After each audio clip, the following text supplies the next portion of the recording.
rhythm.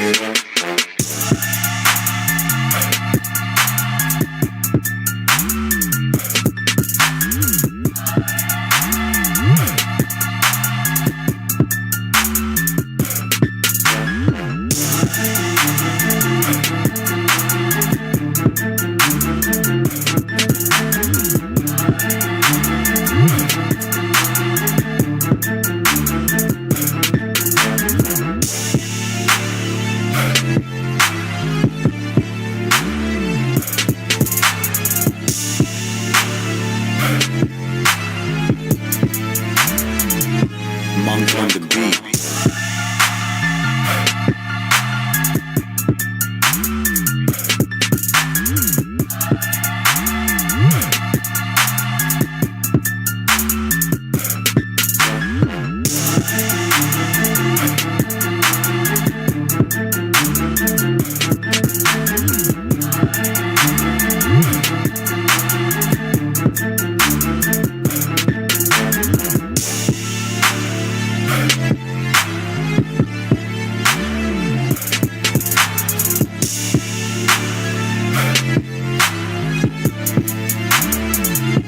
Monk on the beat.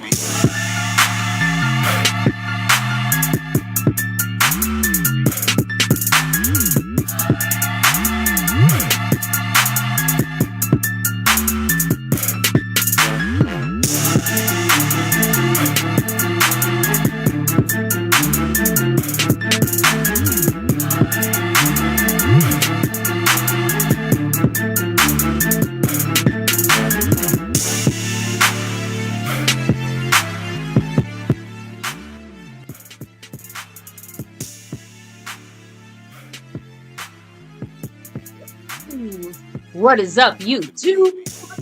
My Cowboys family here, bringing you guys just the latest update on our Cowboys, but of course another game day reaction live stream.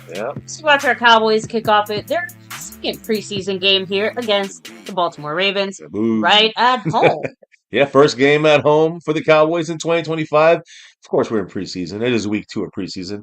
So we're just hoping no injuries. Yep. And yeah, maybe we see a couple starters today on that field and a better, kind of overall look at our offense and defense with the players that are going to be actually on the field in the actual regular season. So Yes. we're going to get to that and more. But here, as you can see, as we rev it up, we got to open up by saying shout outs to those that represent this channel here for basically the last quarter of a year, second quarter of the year, I guess you can say, as we enter the third.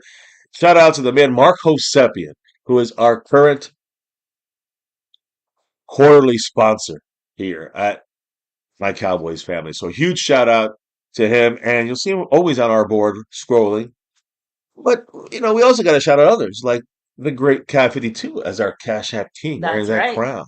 Much love the Cat 52. Always go Cowboys. You got John Luna with 97 points. You know John Luna. He's a Texans fan, but he's a fan here at MCF. So shout out to him and his family. 97 points, though, on the stream, boss. Almost fully loaded. And then when it comes to gifting memberships, the one and only Skeptical fan. He is the quarterly champion. Now, we do have some new leaders right now. And, of course, John Luna is there on the stream bus, but he's also the leader on the overall board right now. That's right. And, again, we've got, 2 more streams maybe at most for this month. Whenever it ends, you see right now at the top, John Luna is in first place. You got Aussie, you got others there making a move. Mark Hosepian, but John Luna's got a nice little lead currently with a couple streams to go for the month. Shout outs to him. He's the leader there. When you look at who's the leader in the gifting board side of things, you have NDN Boogie with 1 gifted membership. I think it happened last week. So shout outs to him. Remember, you have to be in the membership to gift memberships. And then the king of the Cash App is Cab 52. But who is the leader currently in the Cash App? It is, man, from Detroit, Motor City Maniac. Much love to him. He is currently up there, a little bit over Skeptical fan as they battle it out for that king of the Cash App. Right. So shout outs to everybody on that side. Now there's other things to shout out here, like everybody here on the membership side of things. There's different ways of dropping the love here. Mhm. So let me go through that real quick, just so you guys know. Yes, through the YouTube side, there's a super chats available. Yes. There's also the thanks button, which, by the way, shout outs to John Luna. who dropped a little $5 love after the game, said thanks. So he did that using the thanks button, and it's accounted for on the overall board. Shout outs to Mr. John Luna. You also have memberships. If you jump in there, we always welcome and appreciate you guys. Like amazing games back in there. Tammy Soltis in the house. Mr. John Luna in the star level, and Jet Li 44 as well as Dwayne Broussard, who is in the silver side of things. And some of the membership. And anybody in the membership can also gift memberships. And right now, Indian Boogie is the man leading that right now for this month. So that's how that works. There's also I call it the after dark way of supporting the channel. There's 4 different ways. It's not through YouTube. So there's you see it. You have it there up on the screen. That's how you get the Cash App King side of things. Yeah. Yes, you have, of course, the Cash App money sign My Cowboys Family. You have Venmo at My-Cowboys-Family. The regular PayPal link, but last and certainly not least, the Streamlabs link, which lets your comment show up on screen just like a super chat would. Yeah. So again, big shout outs to everybody, however you used to help out the channel. And going back to the membership stuff, there's different levels. I want to shout out John Luna kicking us off here. But I also want to shout out everybody in the higher level memberships, like the silver level, which we do every Friday. Which again, we're doing it like once a week right now in the preseason. So shout outs to Top Dog, Dwayne Broussard, the Top Dog Bay Bullies. Much love to him. Shout outs to Justin Quarles, the Q man. And shout outs to Ian Lavelle, the longest running member on our channel. That's in the silver. We also got the star and over everything level, which is Aussie, and John Luna. And that side of things, we always shout you guys out when we do that. And also shouting out John Luna, who, by the way, we also mentioned this too. There's a goal that you can reach here. We reached it last time, and that's going to get you a chance to maybe get in one of these fantastic raffles we're going to have next month. And you guys already know it. It's that quarterly jersey raffle, which is going to be available here sometime in September. But around kickoff of the game, we're going to do the raffle of that Eagles Cowboy game. And the people that get into this, that can get into this different levels, right? You can see there's the quarterly bonuses, like Marco Seppi, and he's got an entry. Anybody in the star level gets an entry. Anybody in the over everything gets 2 entries if you're in those level memberships to win one of these Sona Stitch jerseys. But we also have 4 people we will bring into this if from the list of people that hit the goal.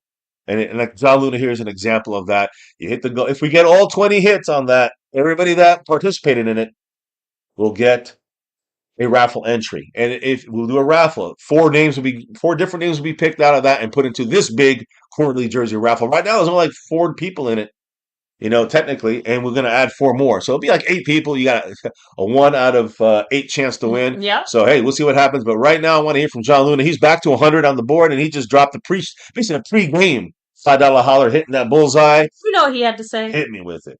Hey, my Cowboys family, my Cowboys wife, and everyone in the chat. My wife is at the Astros game, and they retired Billy Wagner's jersey tonight. Wow. Yeah. It's an awesome experience. I'm glad she's able to go and see that. Yeah, I hope she was wearing the jersey. I was going to say that.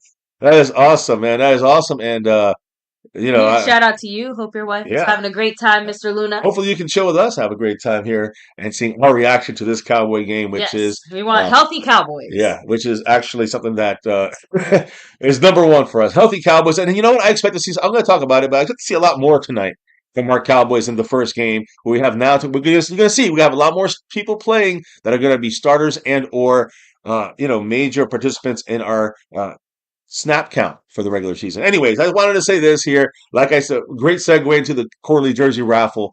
We'll be doing that sometime. If I do the raffle for those that were that hit the goal, we'll do that probably either the same night or earlier, like the stream before, and then that next stream will be the actual jersey raffle stream. So shout outs to everybody on that in there and has a chance tonight. John Luna kicking it off. I guess that'll be John Luna's raffle entry, right? Yes, it is. If we hit it, you got to hit the goal, right? Got to hit it all the way. So I know we have the exclamation point stuff in there as well. Yes, we do. So different ways of checking on that. And I also want to make sure we do. I did a lot of shout outs, a lot of intro. Game's about to kick off. Why don't you do some shout outs? Maybe who's in the house before we put the cameras on? Because we got some big news to discuss here about our young Cowboys on that field. Of course. Shout out to Dave Brown. What's up? Hey. Char Batty in the house. Much love. After Dark crew Citizen in the house. Z representing. Hello, hi. Remember. And again, guys, remember, here you guys can rep any team you want. Just remember which team we're repping. Always and forever. That's all. Okay. So, Remy, what's up? Remy. Justin Quarles. Q, man. Hope you're having a nice Saturday as well. The family, of course, too.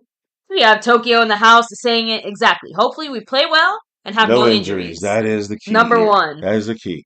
J Dog, yeah, see, he's cracking Saints up fan. because I had to drop. Actually, no, I had to drop some eagle emojis on him. J So Dog. Oh, okay. maybe a different J Dog. Wrong J Dog. So Daniel Berry Sports, what's Yeah. up? Much love. Archie Lewis, DB. hello and hi. We have Barry Wilson in the house. Yeah, Barry. We got After Dark I chills. was gonna say, speaking of, I see MCF After Dark here too. Yes. That's the man himself, Mr. John Luna. Yes. West Virginia Country Boy. What's up, True Cowboy? Huge shout out to everybody here in Cowboy Nation and beyond. As you can see, it's his first quarter because kickoff just occurred. No time off the clock. Cowboys kick the ball into the end zone. They let it bounce, and guess what?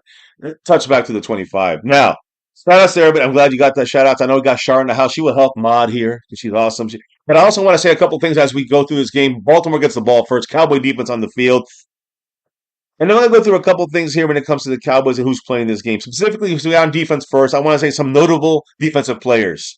Jair Elam, the cornerback, number 20. He's very important in this game. He's probable starter for the Cowboys right now with Trayvon Diggs still probably not going to start week one. Jack Sanborn at linebacker and Kenneth Murray at linebacker. Two linebackers that may get the start. You see him right there already. Sandberg, 57, I think. Play action by Baltimore. Looking down the field, splitting our coverage and getting into the second level. Marquise Bell in coverage. Unfortunately, they do get about 14 yards, and they're kind of quick huddling it. And then we also have Sam Williams, number 54, off that injury from last year. He will be playing this game. So that's good to see there on the defensive side. And you know what? Let me just get the cameras on. You know what I mean? Let's get this party started right. I have to see your beautiful face, baby. You're a beautiful face. Well, I'm just here just to talk. You don't have to, I can do this all night like this and it'd be fine. But you're on here. You got to open this up. And also got to remember there is some drinks available. It is preseason. And we'll talk about that in a minute. Keeping it a little casual. Listen, Cowboys Baltimore Ravens, negative yards rushing. Yeah, Damone Clark at linebacker, who's like our third string linebacker. He made a good play there, number 18.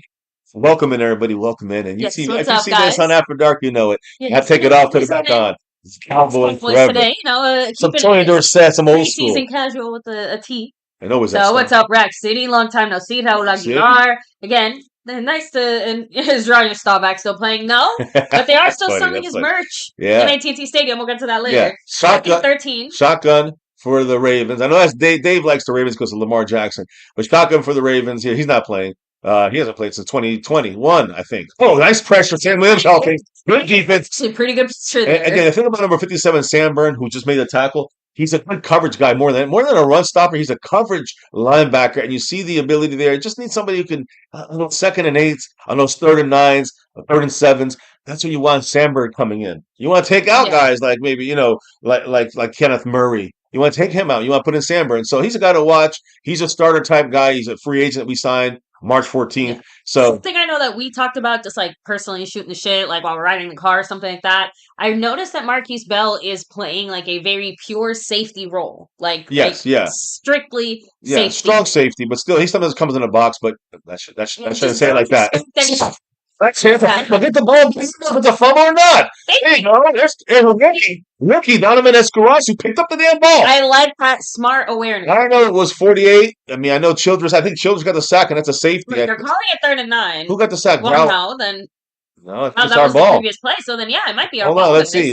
It's a sack there, and I think they're going to overturn this. I think it'll be reviewed. It was number 53. I think his name is Justin Barron. Or no, Justin Houston, I think. That's the guy. Hey, where's Motor City? Yep. Houston. Where's my boy there? Motor City. That's a Detroit line that we picked up off of him. He's a high kind of. They were hoping a lot from him. He had 8 sacks in his first year, but then disappeared. He had like 1 sack in the last 2. So now he's been having a great camp, by the way. So you can see already. On a third, again, it's still their ball. He counts. Counting it incomplete. It's counted incomplete, but the pressure is what matters. Okay, so we didn't get the turnover, whatever. My point is that it's the pressure you're seeing from Houston is going to make the team. It's the kind of guy that's going to make. He's one of those 7 guys, those 7 spots at the end of the roster. That's really what everyone's fighting for, and he's one of those guys. And honestly, he's making a nice push. Awareness is probably the number one thing you can have. Who made that mistake? I don't know. We'd have to go back. Yeah, was it Mozzie Smith? I think. Let me see if on a commercial break it lets me go backwards. All right, we got Justin Cropper or Jalen Cropper just fair catching it. We get the ball basically on the 10-yard line, and there is a flag. So it's on us. Now Cooper Rush. Our backup is now Joe Milton. And I want to go on that. Let me speak on that because I have to say there is a flag, and it's probably on us, but it doesn't really matter preseason, whatever.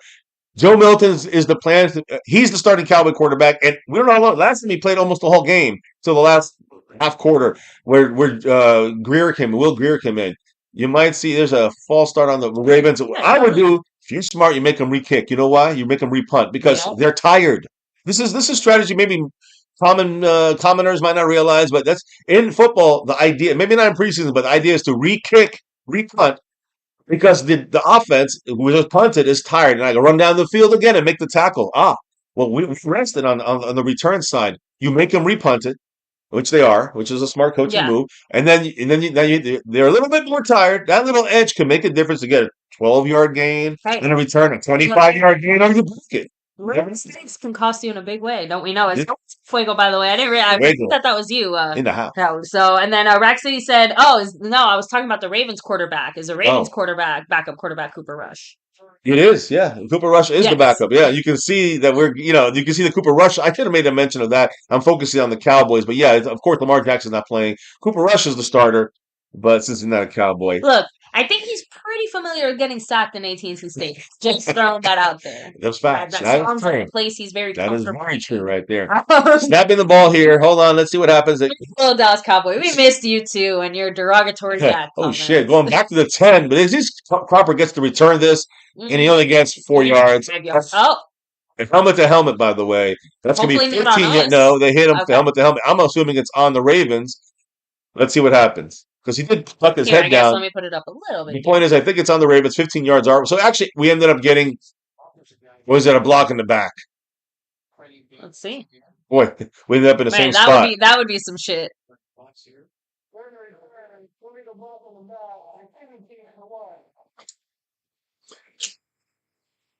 So we just went backwards. Okay, well.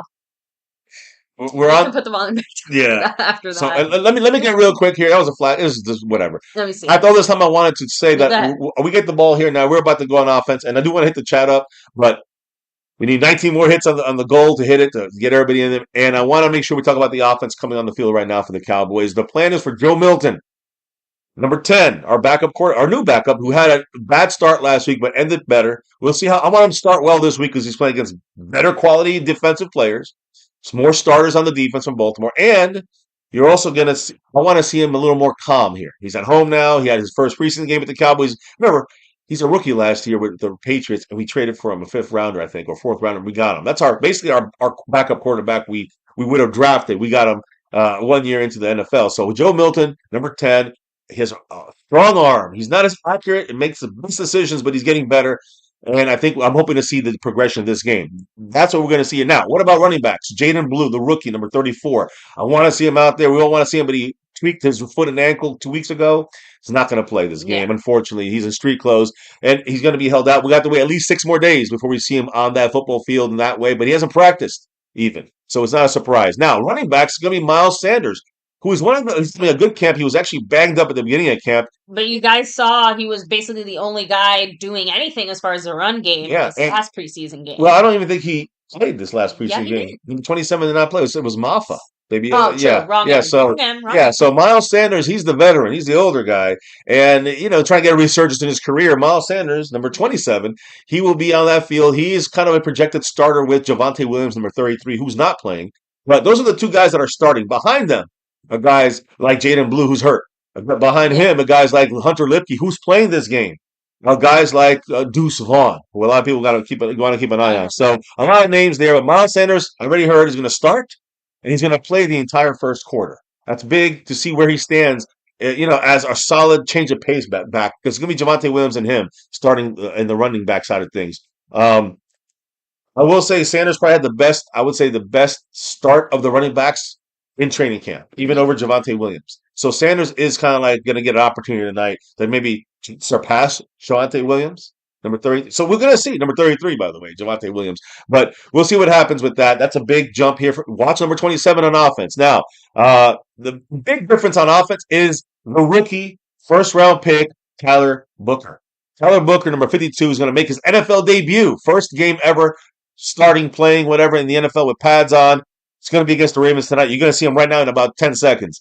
And again, he's the first round pick for the Cowboys in 2025, and he plays tonight. Cooper Beebe, the center, is going to play some snaps tonight, which is interesting. They're going to give him some reps after, last year. He's the starter. Here's Miles Sanders, number 27. He gets like 1 yard. 1 yard maybe. And he ran towards, he looks like he ran towards Booker's side. It was Booker and Cooper Beebe's side. Basically the two gap, maybe you could say. So my point is that that's something to watch for. Number 52 and Cooper Beebe there. Oh, Cooper Beebe's on the no, they have it wrong. Actually, I think the left guard is TJ Bass. And the right guard, okay, I guess they got it right. The right guard is Tyler Booker, number 52. So here's the pitch. Oh my God! He almost dropped that. Miles Sanders almost fumbled the pitch. And we just went backwards. We went back. We lost 4 yards. So now it says third and plus. It was 2nd and 8. Now it's gonna be third, like 12, 13? 3rd and 13. There you go. John Luna, though, he's keeping a smile on the MC. Thank you, Mr. John Luna. He dropped 5 on it. What did he say? He hits 2 out of 20. On the board there. And by the way, I want to make sure everybody knows we will, because it is preseason and it hasn't gotten, it's preseason because it's going to be, a lot of names you don't know. But there is the $20 shots for the wife. She might want to take a couple. And of course, $10 shots for your boy. Don't get ambitious now. No, right? Sack, it's a safety. Joe Milton gets sacked in the end zone, and that's that. I mean, he just held the ball too long. Wonderful way to. It came from Tyler Booker's side. And so that's not a good start for the Cowboys there. It's 2-0. Ravens. With that, perfect timing there. John Luna. John Luna. Yes. What is up with his $5 holler? He said, "This is for Little Dallas Cowboy. I just want to remind everyone, if you want to donate to that bullseye goal, you just hit the bullseye and then continue." Yep. So pretty... yes, I do think thanks technically count towards it as well, as long as it's like which one? Past the if you hit the thanks button or the little money button thingy. Oh, it does count. You can do it through that way too. Yeah, you can do it. Yeah, if you go through the money button, you can like dollar sign or whatever. The usual. I think it works that way too. When it comes up, it does knock it off. So thank you, John Luna. Thank you so much, Mr. Luna. Appreciate you. 2 of 20. 2 of 20. Just, continuing to keep himself fully powered up. Little Dallas Cowboy? Yes, that's for Little Dallas Cowboy. Got it. Oh, so William Birdie said Milton needs to show us a little something tonight, and blindsided there. He got blindsided and got knocked the no, he just got sacked to safety, and now they get the ball. We have to punt the ball to them. Yeah, so it's funny because Fuego and Raul Fuego. I'm gonna call you Fuego just because that then I remember your chat history, so to speak. But he said we need to throw the ball out of the red zone rather than try to run it out, and Baltimore got a safety. Yeah, safety. So on a 3rd and 13 after 2 runs, and one got 2 yards, the other one lost 5. So, we still the offensive line is the main issue, but Miles Sanders was bobbling the ball in the air, and that didn't help either. So it's been a clusterfuck on offense right now. Just a rough clusterfuck start on offense. there. So Cowboy execution, what's up? Just saying, staring down his receiver. Yeah, that was he just goes looking and blindsided. He held the ball too long. Plus, it came from Booker's side, who's the rookie. Give him a little leeway, but Booker, this is, again, he didn't play last week because he was banged up a little bit. Yeah. He also hasn't had, I would say he was kind of forced in there because Rob Jones has been out. He was our starter, giving Tyler Booker a little bit of time to kind of, get into acclimate to the NFL. No, he's got to get thrown in there, and you see what happened there. He blew that block. I mean. Just saying. Trial by fire, but you're going to get burned. Yeah. Let me see. Yeah, it does look a lot like how things went in 2024. And that was, look, no Dak Prescott. Scott. So yeah, Mr. Luna said, that his wife is at the Astros game and that they retired Billy Wagner's jersey. He said, I bought her field level tickets right behind the Astros dugout. Wow. Okay, enough about baseball. That's awesome. Pretty awesome though. Hey, listen, this is preseason football, so it's all right. And yes, you can see I'm still repping here. If we do get shots, that's where they go. I know we got John Luna. Again. Dropping for the bullseye side of things. But if you do want a shot, that's the way we're doing it. I'm doing it. Listen, we had set this up. We didn't do that much. So I do it on the After Dark channels. And only those that know. Because I do it on the After Dark channels. I'm not doing an After Dark tonight. So this is kind of the After Dark in a way. But there's no music. It's just our fucking voices talking about Cowboy football.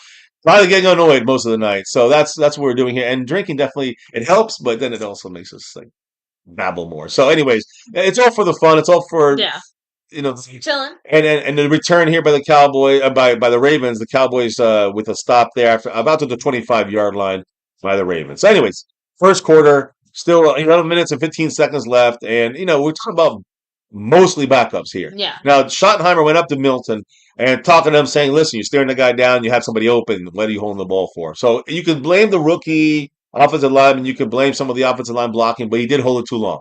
So it's a combination of things here, you know? So there you go.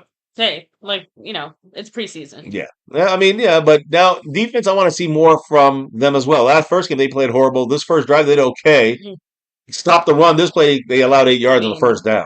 And when you have to have your safety, when you have to have your safety and your Damone Clark who dropped back there as a linebacker, and then he has to come up and make the tackle 8 yards after the line of scrimmage, that's not a good sign from our front guys. That includes Sam Williams, who's starting. That includes the Kenneth Murray linebacker, Sandberg linebacker. The combination between the front line and the linebackers is major to stop the run. We're not doing that right now. You see Marshawn Nealon on the other side, number 94. He's last year's second-round pick. I want to see both Sam Williams and Nealon really do something setting the edge in the run. Here comes Nealon. Good job. Oh, there we go. And Sandberg. And there's a combination. Who was it? Marshawn Nealon and Jack Sandberg. I literally just named their names. That was up in the mix that I like to see. Damone Clark. Yes. Throwing that out. He's been in a couple times.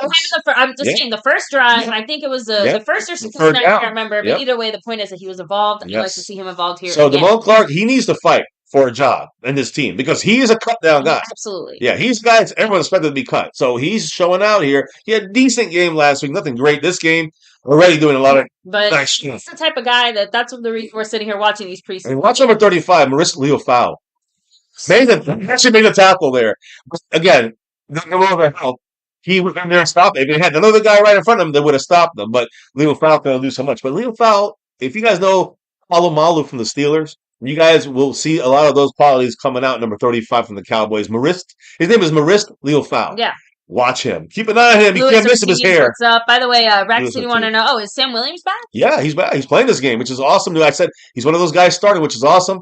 A starter that's starting. Leo Fowl is going to be kind of a starter. You got Marquise Bell coming in at linebacker. Types of healthy reps that he needs. They come with the run, but that is the problem there. Away from him there. That is you got Wanye Thomas making the tackle, secondary, safety. Turner blew that one. Yeah. And you don't understand. The thing was that we had no offensive line to help there. Sandberg got blocked back 5 yards. You cannot have two guys coming at him with the fullback. Yep. And now it's 2nd and 1. Go ahead. I'm sorry. What's up, Banshee Hunter? Much love. Banshee in the house. By the way, Drums and Cowboys said, "What's up, fellow Cowboys family? I'm back and I'm 8 months sober. Awesome. Our Cowboys are going to test me in 2025." I was going to say awesome. Congratulations, by the way, Drums and Cowboys. Yeah. Shout out to you on your sobriety journey. Hell yeah. Love that for you. Keep it going. Damn, first down for the Ravens. I mean, we played off so far. Andrew Booth Jr. Don't let the Cowboys be the reason you break. We are going to break here sometime tonight, probably. But the thing is, Andrew Booth Jr., number 25, just a terrible player last year. He had a couple of nice plays last week. By the way, Lewis Ortiz said that, Schoon totally blew his assignment, by the way. Schoonmaker? He plays back. Yeah. Schoonmaker. So he was also part of the issue there. He's supposed to be a good blocking tight end. I mean, come on. He's not going to be cut because he's a second-round pick. But I know, but it does feel like his blocking has actually devolved a little bit. I agree. Jesus, wrapped them there. Gosh, that was bad. No help there. But I mean, who's getting blown out in the middle there? I got to see who's in the middle. Number 93. I mean, Ezraku. I'm really focusing on Ezraku here, but Ezraku is not. He's there. It is. That's who it was. Toya, who's a rookie, he got pushed back, and he's supposed to be our hopeful. Like, if Mozzie Smith can't do it, he should be able to not get moved at least. But he got moved a lot. Here's Mozzie back inside the middle there. Check it out. I mean, they're showing run. I know. Mozzie got pushed back. I mean, Mozzie is getting pushed back still. Like, he made a tackle 6 yards down the field, and he's the guy supposed to be not moved from the line of scrimmage. It's embarrassing.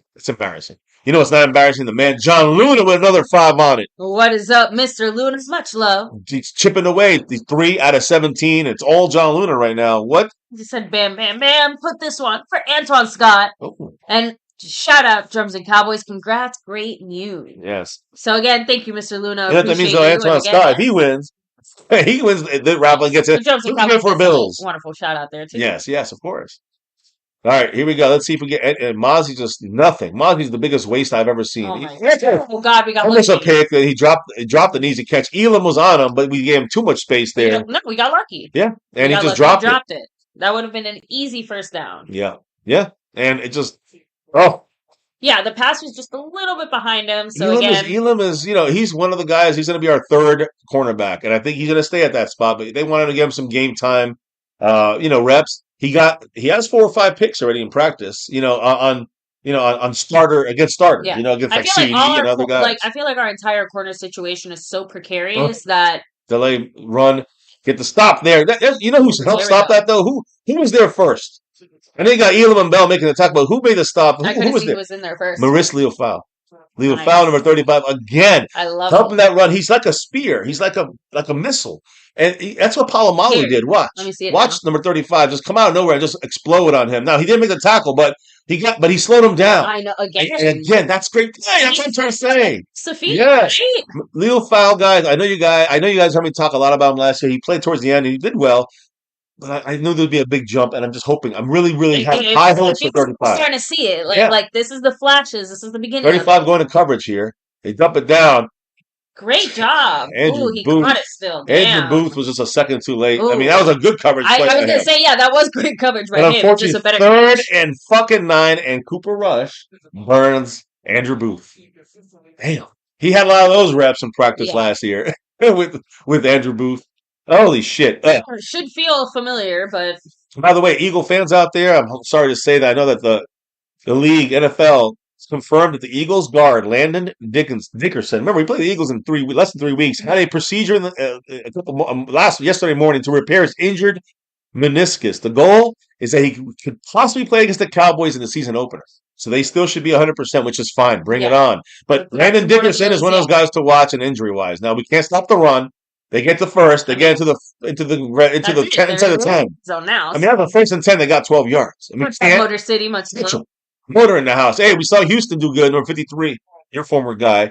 But our defense is looking like fuck shit right now, and our offense went backwards. Literally, we went to the end zone. They got a safety on us. By the way, Lewis, if you want, you can always just pause it for like 30 seconds to a minute, and then press play, and then hopefully by then we'll be caught up.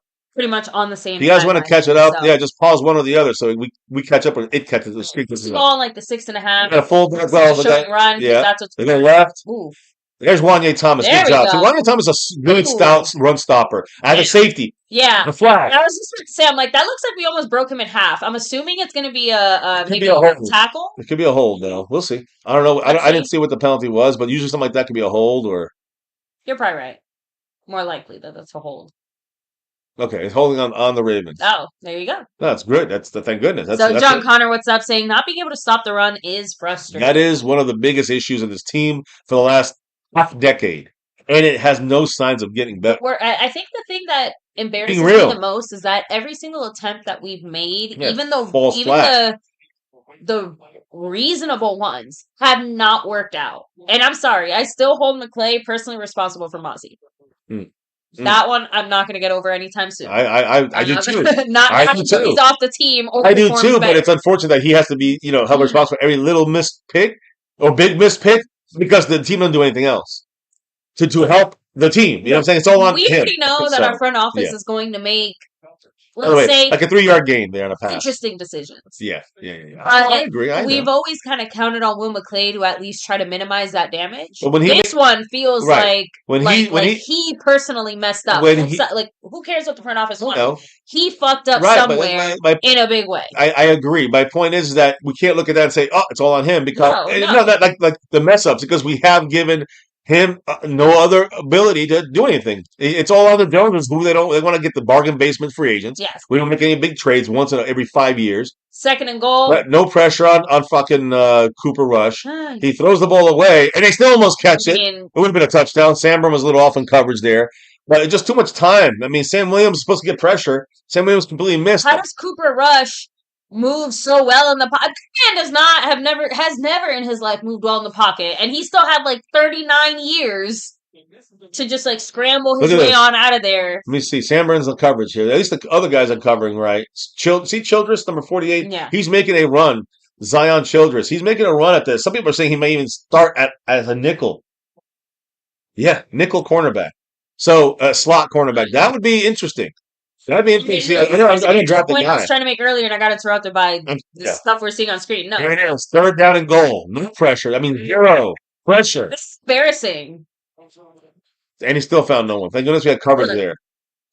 And we're not going to be facing Cooper Rush in the regular season. Let me tell you that. get ready for a 5-0 and outside of that, what I was score. going to say Go is ahead. we have to like out of any position that you see on the field, remember every single cornerback's name because our practice squad corners. I would find me the sports betting book, the betting line, whatever the fuck you call it.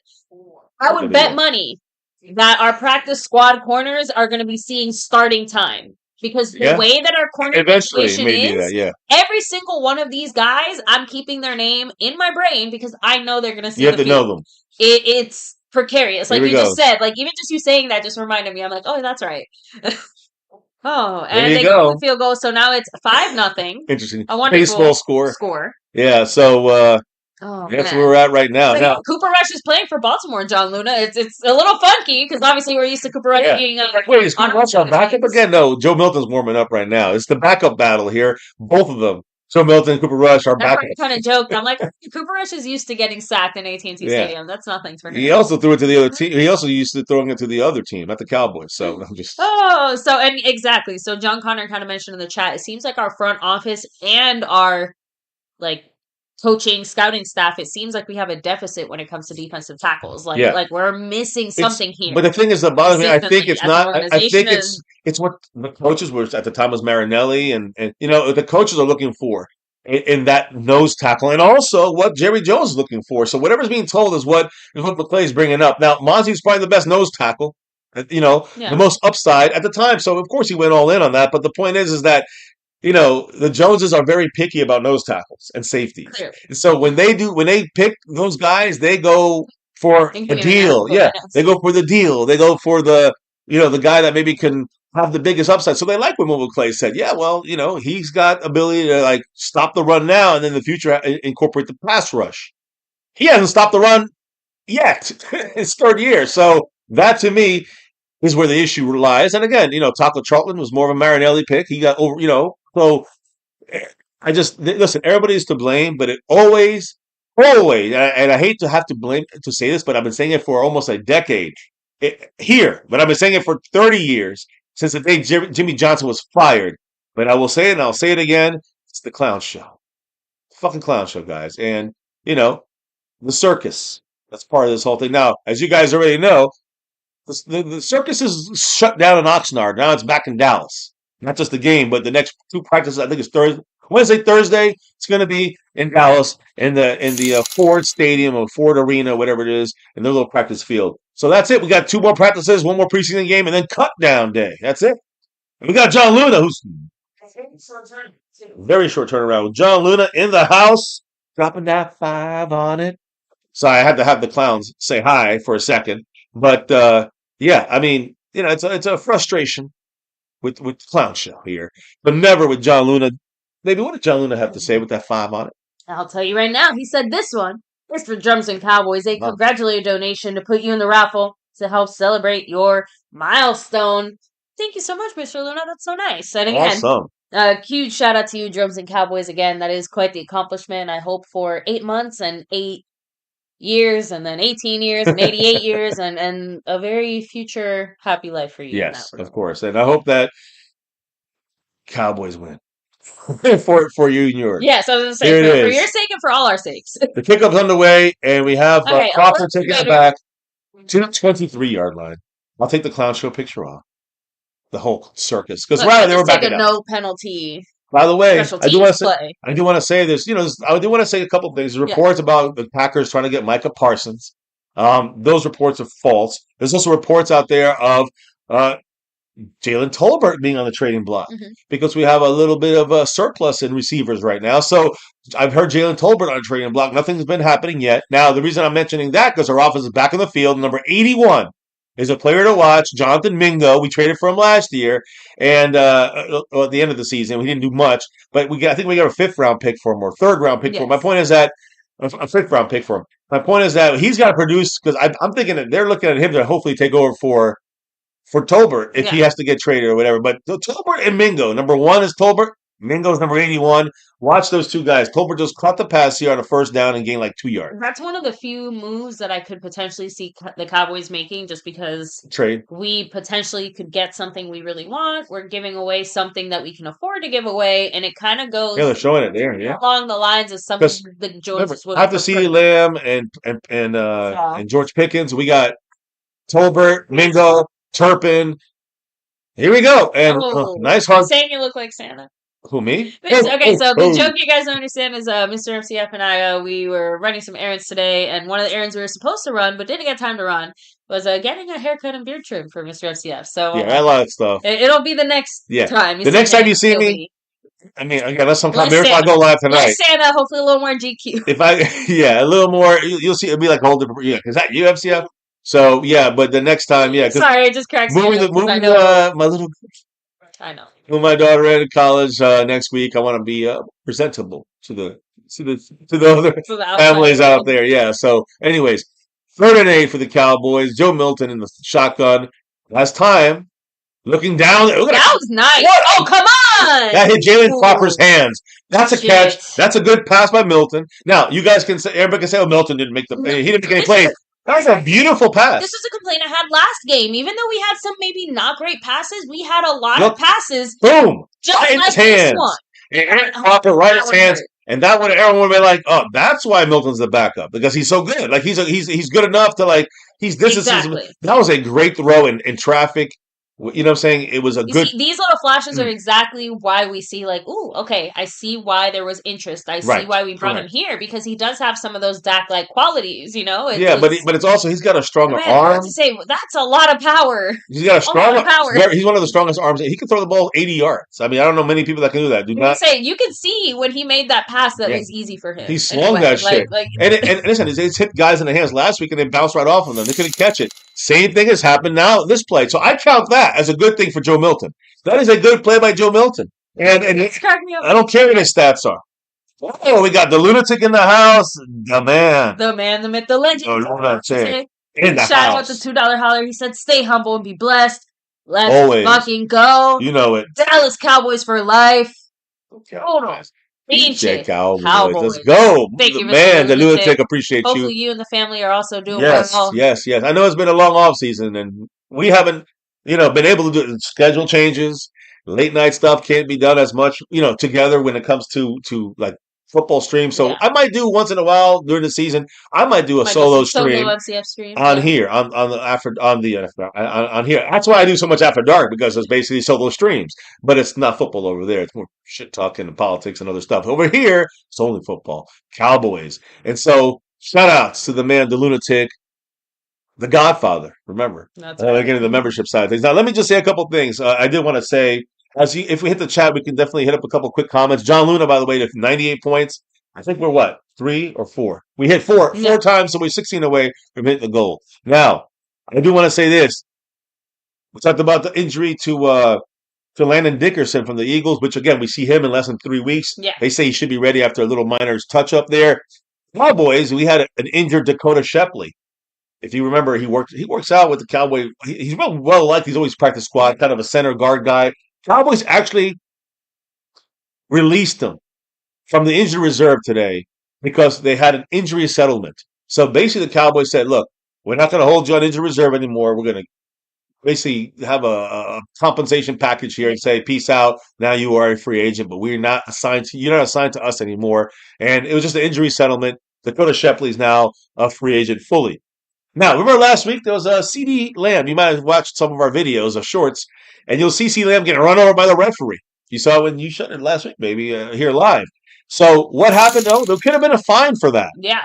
But for when a player interferes with an official, usually you get a fine as well, not just a penalty. Last week, the side judge ran to CeeDee Lamb while covering a kickoff, a punt, or whatever it was. Normally, when a player, is not in the game and bumps into a ref, it's a fine. Not this time, and mainly because I think it was, accidental. I don't know if he was in the white line or. We have an entire 15-minute discussion on all of this. Long story short, I feel like it has more to do with the fact that not only was it fully incidental, but it was preseason as well. Yeah, I think that giving them a chance. A little cherry on top, nobody got hurt, because that's kind of the big thing here. Why would just on a grand scheme of things, why Hmm. the hell would they even find someone for something that small? It's because of the potential for it to interfere with like the game and Yeah. also somebody getting hurt. Injury. Like if a ref should be fully focused on the game, not worried about getting smacked Right. from the side by a player. Or who's run in, in the yeah, way. yeah, because the player's just standing there in the Yeah, like sideline. and He's watching the you could field. even argue that hey, a player stepping onto the field in a part they're not supposed to be could interfere with the game. Imagine you stick your foot out and you trip somebody. Like just throwing it Yeah, out yeah. there that's the That- reason that happened- why that- they find it so That seriously. happened with Mike Tomlin. He stuck his foot out in the game. That's right. Yes, Shit, on a you're right. kickoff. By the way, I got to get back to the Cowboys. They had 2 runs for a total of 2 yards. And you know who did the stop? Rookie number 50, Shamar James from the Gators. He actually did a nice run stop there. And also, Sam, who was the guy who was before that who just did a play? Oh, Zion Childress, the undrafted guy. Wonderful. Number 48. He's safety kind of, but he's playing kind of like in the middle, kind of like a Marquise Bell feel. You got number 41, Donovan Escarrazo out there. I want to watch him. He's got to get some. We took out Sam Williams, it looks like, and put in Escarrazo. Look at him go. Boom. Got a blitz coming. Sure. There we go. He's gone. He's dancing. Let's go. Yes. Hey, baby. Let's go, Cowboy. Go fly. And that's because of the pressure by Escarrazo and by another guy who came from the other side. But Escarrazo got in there, and when we blitzed up the middle, that was a great play by scheme by Everflux. That was touchdown, Cowboys. brought to you by the Cowboys front line Right. and the pressure. It wasn't necessarily, look, it was good that Booth was watching, Of so he could course, see I he mean, got the hey, pick. yeah. But it was because Cooper Rush was rushed by the pass rush of the Cowboys, who came through there and did a great job. Because Mr. Luna also dropped a $5 holler in between all this ranting and rambling we've got going on here, saying this was for Luis Ortiz. And Drums and Cowboys, you're welcome. I'm glad I just checked to see if the Cowboys are playing today so I could catch the stream. So Yeah, always, I think, don't we play next Saturday too? we play Or Friday. Friday. So we'll be back on Friday for the Actually, next one. I don't think we will be able to, right? 'Cause I think we're going to be doing something best we can. Let's put it that way. We'll see. It's gonna It'll be obviously different. yes, it's gonna look a little different than our usual game day live streams, but Yeah, because we should be are able to make moving in something happen. The little girl. But yeah, that night it's an opening, but we're not going to be necessarily True. in this background, so we'll see how it goes. Ezuraku, yeah. Yeah. Is that what I said? Yeah, Ezuraku. Am I wrong? I said Elflus. His defensive scheme here. Watch. So he's watching forward. That was the key there. He almost dropped the pick, but I want to see the pass rush. Why did Cooper Rush throw it so quickly? Because he was pressured by, I think, Childress as well. But I know Escarrazo was there. Look, it comes on the right. There he is. Escarrazo. And Houston was the other side. It's Childress too. Childress was, No? yeah, it was Childress as well. It was Escarrazo and Childress. Childress came in on the blitz. Escarrazo came in and brought the blocking to the outside, pulled the blocking to the outside to open up a gap for Childress to blitz number 48 as a safety / corner. He's kind of like a safety corner linebacker. What I mean, if they show it again, it'd be great. You guys over there watching it, you can rewatch it. But because Escarrazo was so quick on the outside, on the edge, and the inside guys purposely blocked, kind of rushed inside and left a gap in the. On the right side of the offensive line, on the left side of the defense. So you run in that line that you blitzed in their Childress, number 48, and that's why he had to get that ball out quick. Wait, huge shout out, Mr. Skeptical baby. Fan. Let's go. So he said, what is the point of having Joe Milton out there if none of our receivers can get the ball thrown to them correctly? Like, how is Milton playing his quarterback helping our offense? Well, hold on now. Milton did connect perfectly into Jalen Cropper's hands, and he dropped it. You want to see what he can do. You want to see him lead a drive, but these receivers keep dropping. Oh, he fell. Yes. Oh, they recovered it. They did recover. Yeah. I think they recovered, but they just the Baltimore Ravens just tripped and fell. Pulled the ball on the ground. No one touched them. Popped out and just rolled next to them. And then I think another guy jumped in from the Ravens, and then a bunch of Cowboys jumped on top. If that ball squirted out, it'd be the Cowboys' ball. But yeah, no, it's recovered by the Ravens. So there you go. Done deal. Again, great awareness by that teammate there. Yeah, So sure.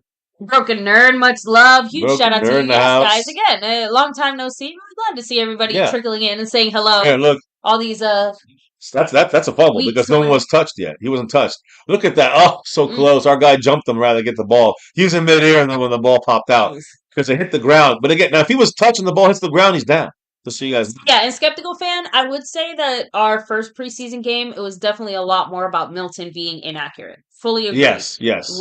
So far this game, he's been He held the ball too more long. accurate. Yeah, like That's sure. What a defensive play nice. by Shamar James again. So Shamar James showing some run stop and coverage ability as a fifth-round rookie. Two really good plays. Fifth-round rookie. You can't forget his number. His number 50, right? It's Sean Lee's old number. Give me a second here. Let me go and get a little G real quick. Yeah. All right. No good. Oh, good. Again, not really pressure, but we did have something. Look, I saw number 99 in there. And I think he's a guy that, let me see if I can find it. Yeah, he's a guy that I actually think, what's his name? Shit, I'll get his name here in a minute. Harryon Winfrey. The guy is an undrafted. He came out of nowhere to me. He's another guy to watch. Escarasu, got to be careful there over the line a little bit. Good job. Who is that?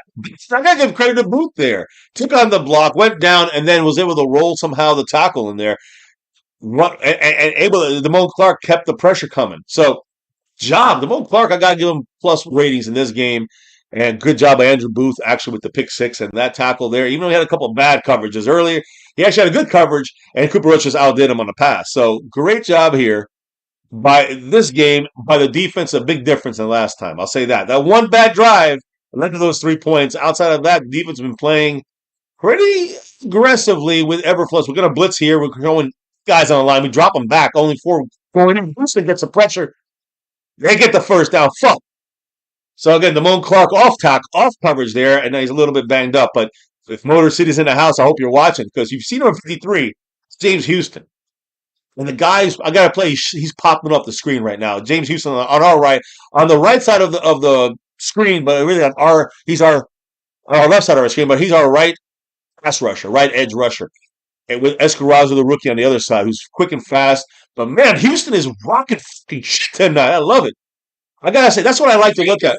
Yes. Some of these guys that we know are going to either make the team or be on our practice squad. Yeah. I love it. Hey, Houston's a guy that we rolled the dice on him completely. Nobody even wanted him. We just picked him up. And man, big improvement. I think we're heading into the second quarter officially now. So I'll switch that here at the bottom of the screen. Entering quarter number 2. We got 4 hits on the bullseye to the goal.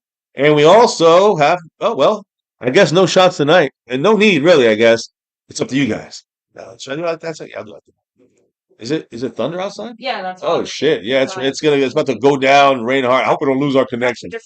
No, yeah, we got a package out there. Anyways, what's up? I see Roy Strasner in the house. Much love to you. The wife will shout everybody out in a minute. My eyes are not working like they used to. Luis Ortiz, Raul Aguilar, Super Queen and King, Skeptical Fan, Reality Cowboy. I love that reality. That's what it's about here. True Cowboy, William Burney.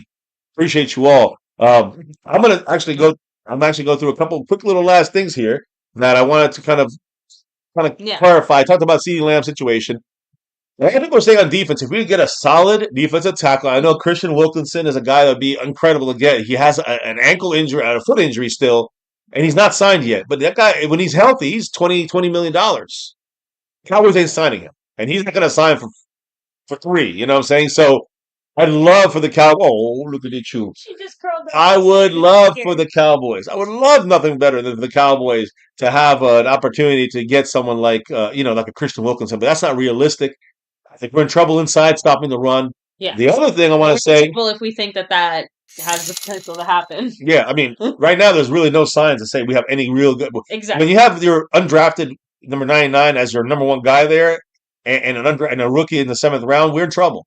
So, and I'll shout out Skeptical Fan. But the other part of this I wanted to say on defense was also Stephon Gilmore. Yeah, that's why Elam's playing this game. If he can't hang, they're gonna think about maybe making a bigger deal, a bigger contract with Gilmore, accepting his side. But I think Elam's doing great. The problem is we need probably one more guy on the other side for the first couple of weeks to make sure we can put Bland as a slot, and then we'd be set on defense. I think we get a solid nose tackle, defensive tackle, and a solid cornerback, not a great guy, just solid guys there to hold us over for the first, week or 2 of the NFL season. So, real quick, I do want to take a time. Fan in the house. Always saying Skeptical, our membership gifting king. You know what he had to say.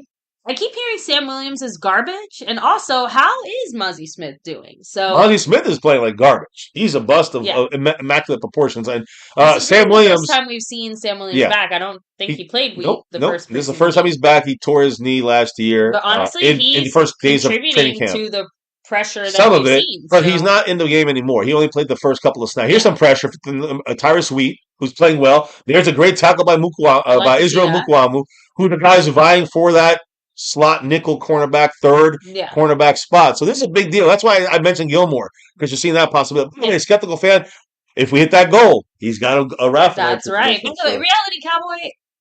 I'm not going to say Sam Williams is trash because, like I said, we've only I don't think he is. I don't think he give is. him a chance to be trash. But Mozzie Williams, oh my goodness, Sam Williams, Mozzie Smith is been trash, is still being trash, and his trajectory is showing trash. So Yeah. I hear you. Oh, what a hit by Mukwamu right there.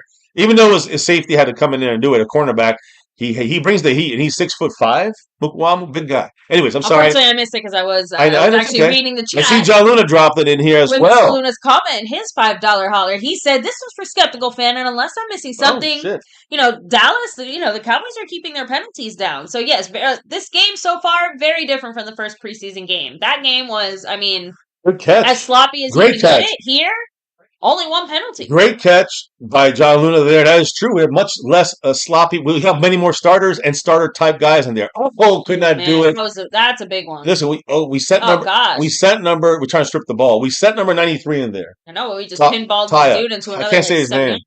Toya. Toya. 93 right here. Watch 93 Toya. I think it's yeah. There's always one player's name that gives you trouble. Know. It's so funny that this year it's Toya. Oh shit, that wasn't even Toya. I think that was somebody else. Toya was on the other side getting pulled out. So my point is that Toya is the 7th round guy who's just a run stopper.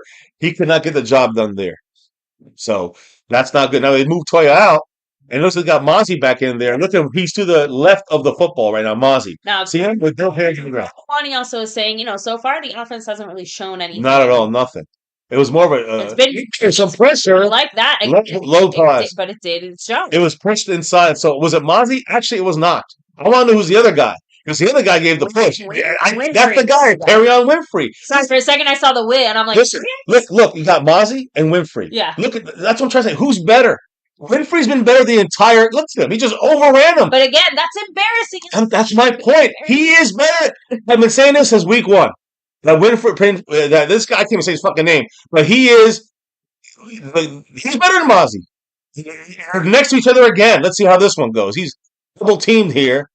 It was a screen pass. It was irrelevant that time. But just saying, like watching those two guys on the inside, who's even better? It's not Mozzie Smith. Exactly. It's not Mozzie Smith. That's a bust. Oh shit! Looks like number 36 is hurt for our Dallas Cowboys. There it is. Yep. So they're stopping the clock with 12:50 to go in the second quarter. 3rd and 6 for the Ravens. Who's 36? I'm Bruce Harmon. Bruce Harmon. Okay, yeah. Okay, again, a guy who's a practice squad, maybe. He's not going to really make this team, I don't think. He's definitely not going to make it under 53. I don't care how many corners we have or lack of. Now, I do want to say, when it comes to the players that are playing this game, I did want to give a kind of overview since we're still in the first half of this game. Yeah. Cooper Beebe has played a couple, the first drive. Yeah. Cooper Beebe played, along with Tyler Booker.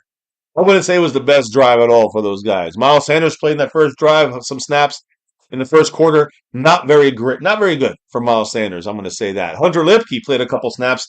And again, we didn't see much from the offense when these guys are in there, unfortunately. John Stevens, keep an eye on him. He'll get some snaps. Instant Fant, I already see him in this one. He'll get some fullback / tight end snaps. These guys never played yet this year in preseason. Yeah. On defense, Kyrie Elam, which we saw number 20, Sam Williams, number 54. Both guys, I think, are out of the game now. Kenneth Murray played the first drive, number 59. He's out. So is Sandberg, number 57. Yeah. Both those guys are out. And Justin Barron, who's going to get in a lot more snaps. He was not playing last week at all. Those are the guys that are playing tonight that did not play last week. So just so everyone knows, And so just want to keep it at that. So anyway, I hit the chat up, baby. I'm sorry. Yeah, no, I know. Here. Are we good? Yeah, of course. Oops, sorry. Different ways. I was just actually triple checking. Actually, while you check on stuff, injury situation. Yeah, I just want to say, I said triple check that. I want to say one quick thing. Okay, go ahead. And I know you have something to say about Overshow, but I say one quick thing about what we have going on here on a preseason stream. I know I haven't mentioned it too much, but there's no songs. Songs is our voice. But again, like we did last week, $10 shots for MCF, $20 shots for MCW. You got to specify it too, who you want to go into. So I just wanted to make sure I said that before we get too far into this, and we won't be able to do any. But yes, I have my shotguns just in case. But this is preseason.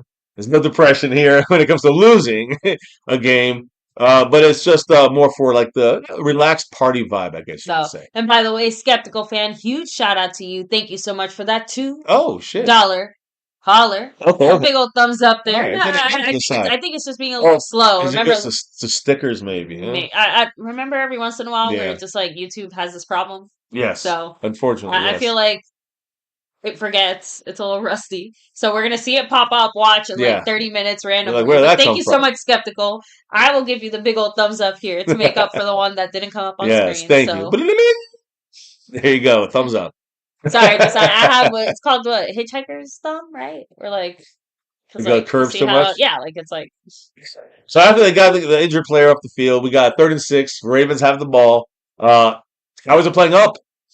Not really, kind of an outside blitz on the right. They're going over the top. There it is. Good play. oh, Incomplete. there we go. No, they're calling it a completion. Really? So Even though you dropped it at the end? I'm trying. Was he out of bounds by the time he dropped it? I'm not really sure. He didn't So- complete the catch, but they're rushing. Cowboys could challenge. Might as well challenge it. Challenge it. So my point is that that's a Cooper Rush touch pass, and it actually worked because there's no safety back there. Oh, Right over the top. That's Keemon Hall, by the Chris way. Lumens, drive safe, be safe out there on Yes, the road. be safe, bro. Mwani, yep. And hey, Fuego, it's always a good day when the Eagles lose, right? Let me see. Even if it's The ground made the ball pop out, but damn, they didn't count it a catch when Des Bryant had Dancler, that. what's up? Much love. Thanks for being Yeah. here. Yeah, banana finger. Boing. Take a banana. There you go. So they're going to challenge it. It looks like the Cowboys. Okay, good. That's First down and goal on the 4 if it stays this way. So coach's challenge. So yeah, That's a good challenge. I mean, I'm sorry, but it just seems weird when we have so many discussions about what counts as a completion or possession. Like, I don't care if you made the catch. If you didn't maintain possession the whole way Right. through, how does It's an that count incompletion. as a The completion? thing is that he stepped out of bounds yet. At least to me, when I saw it, it looked like he was still in bounds. So, look, Well, you know there who- it is. 1, Catch, 2, catch. okay, knee hit. Yeah, Yes, come on. that That is- is so can that be a inbounds. It's fumble? ridiculous. That's why his other teammate Yeah, came jumped on ran it. up and like jumped on it. So if it's a fumble, It's still. It means then out it's still there. 1st and 4, right? 1st and goal on the 3. Actually, True. look where it is. The 3 yard, literally just sitting there in the 3. But are they saying the guy might have called him out of bounds, like right there. But he's not out of bounds. Knee hit.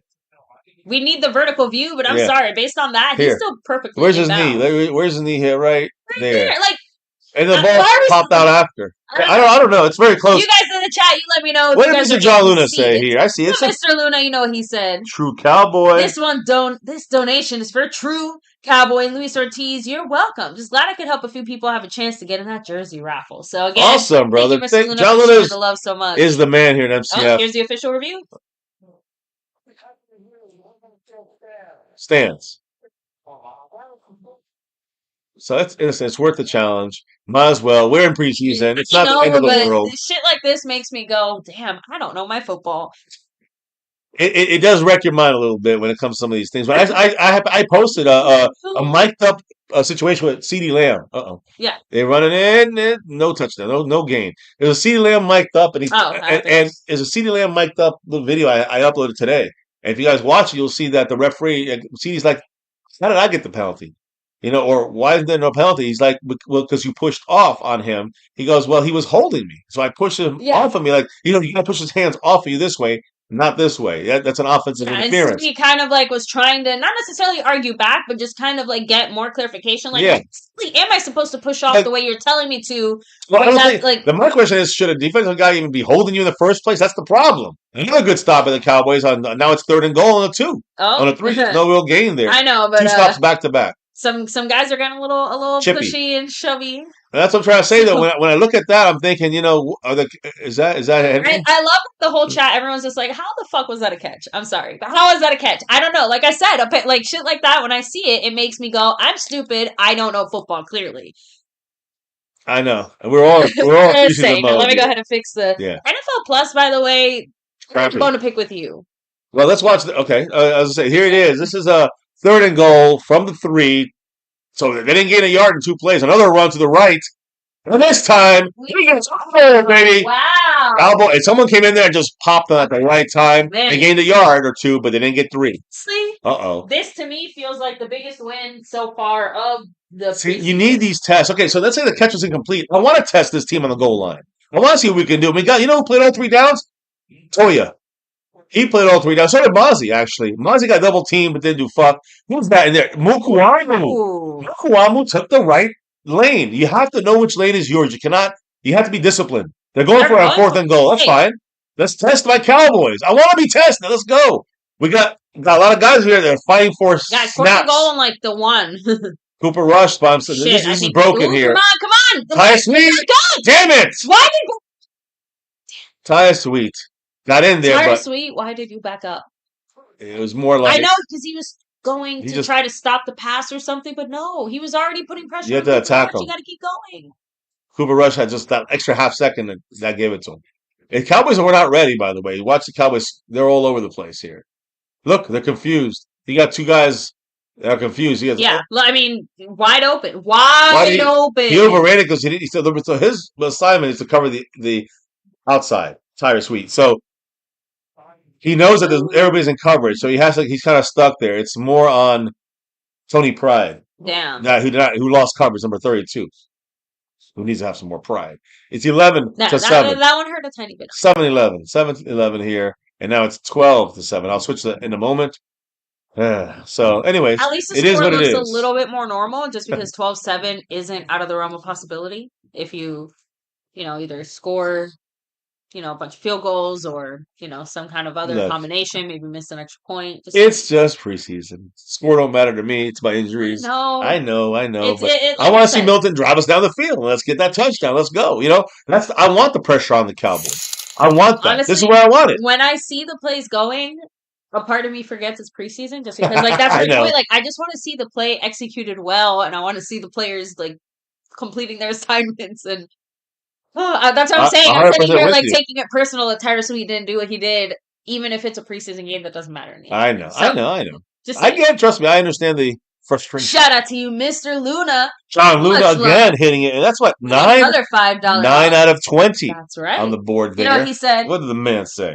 This drops for Chris Plumage because he's on the road and he's still catching y'all's stream. I'm telling you. That's a true MCF family. That- And I'm happy that Mr. MCF is not mad. So, hey, we have all season to You got a lot of time to get mad about We have the all season Cowboys. to get upset at our Cowboys. This is This is the only preseason. time we get to just relax You don't have to worry and so enjoy the much. Cowboys for the most part. I don't have to worry as much tonight about the Cowboys winning or losing. Just no injuries. Yeah. And I like to see good plays happen. I like to see the scheme kind of working better. I like to see less penalties, like you said, John Luna. Yeah. These are things we're looking at. One of And the things I want to be challenged. I Yeah, want to see like the I said, one Cowboys of the challenged. things we bitched out a lot during that first game too was we noticed, very blatantly, that Schottenheimer was being a little bit sloppy with some coaching things specifically, Yeah. right? Some And dilly dallying that straight up led to practice. penalties, and it led to some bad execution. Yep. So it's nice to see that it seems like he has tightened up a little bit, or at least that the coaching flow seems to be going the way that Agreed. you would want it to go for a game, right? Any mistakes, any fuck ups, any whatevers, it's not because Schottenheimer is 3 steps behind, a day late, and $1 short. Agree. So 1,000%. Bobby Bottles, shout out to you. Thanks for Bobby being here. Bottles in the He said, I'm house. mad at the defense for giving up that touchdown. This is a lot better than last year. I At agree. least they're being Well, competitive in the red zone. Definitely last week. It's still preseason, but yeah, better than last week, which is the progression you want to Yep. see. Building from here to here to here. And then Yeah. regular season, we're here. Week 1 against the Eagles. That's You know the what's hope. funny? I actually am a little bit more Karamawani. He's like, I just hope that the offense gets going a little bit. Because even heading into this season, I have concerns about both sides of the ball Mhm. for different reasons. But I'm much more concerned about all the new things that we've added on offense. Because the whole point is CeeDee Lamb and George Pickens won't do jack shit if we don't have time for Dak to get the ball in their hands. Especially with the lack of a run game.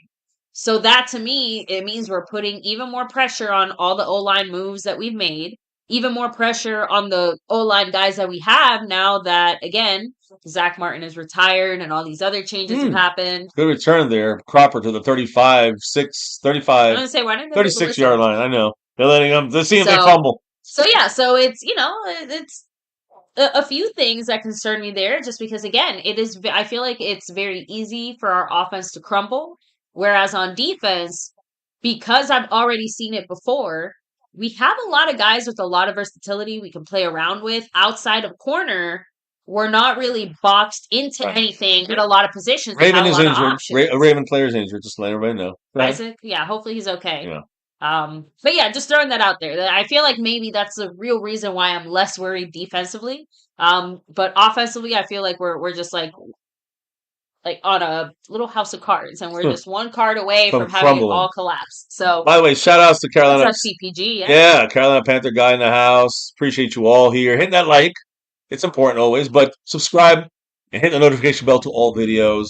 I think we have ignore the thunder rumbling in the background. Hopefully, we get to this game without, because you know how it goes in Florida, guys. Sometimes just powered out, and then 10 minutes later, power back on. It's crazy. So you know what I'm saying? I am trying to put a couple of things here in the chat. Just I'm trying the exclamation points to see if that works. I think it's working. I guess I'll throw the question back out to you guys. If you had to pick just one, what concerns you a little bit more as far as the team, offense or defense? You know, defense is the bigger issue, but I need that offensive line working for the offense. Okay. So those are my worries. Like offensive line gotta work, or else if it works, gotta pick it together though. Offense would be fine if offense I think will be fine fine enough. I know we have the running back question, but it's about the offensive line. If the offensive line don't work, we're fucked. But the defense, I think, has more holes in it. Okay. More potential pitfalls. Yeah, and again, we don't know what's going on with Micah. You know, we have two big. Honestly, the run game has not been proven to be stopped. And we can't. I don't care how good our offense is. We can't stop the run game. Even if we make the playoffs, we ain't gonna do anything. You're not the best offense in the world. Yeah, you can't. You're gonna be playing in snow. You got to learn to run. You got to stop the run. You can't do that. You're gonna lose, and that's just the way it's gonna be for the Cowboys if they can't get the run stop. So Mimi Surtees just said, "Run defense in the middle, like always." Always, and it's been really 2 decades or so, or a decade at least, but definitely half a decade since McCarthy. It's been. I remember who it was in the chat who said it. It was kind of in the earlier part of our stream, but they kind of said it seems like our coaches and our front office and our like scouts and all of that. It seems like they struggle when it comes to identifying good talent at defensive tackle. Yeah, I feel like that leads directly into that whole, run defense up the middle like always, because it has been a consistent problem for long enough that it's like, why can't we get this right? Even when we actively are trying to plug that hole. Correct. Yeah. I mean, it's hard to get mad at the Cowboys and say, oh, they didn't do shit. Like, we've drafted first-round players at these positions with certain expectations, and it still failed completely. So that's where it's like, it feels extra frustrating. And all those mistakes just add to the reasons why the Cowboys almost gave up on it and seem to just settle for average at best. Agree. Because it's bottom barrel kind of mindset from the front office. Micah, we did not draft him with the expectation that he was necessarily going to be doing what he's doing now. Right. We drafted him with the expectation that he would be like the future non-broken Sean Lee. Yeah. Here it is. We got Miles Sanders still playing here. He's supposed to only first quarter. He really didn't have much opportunity other than a couple runs in the first drive. And he's back in there. Miles Sanders, who's at the best camp at running back right now. By the way, most of the chat saying defense, right? Because we obviously said that. Broken Nerd said D-line. Eddie said, this is what your defense is going to look like without Micah Parsons. Well, again, so pay the manager.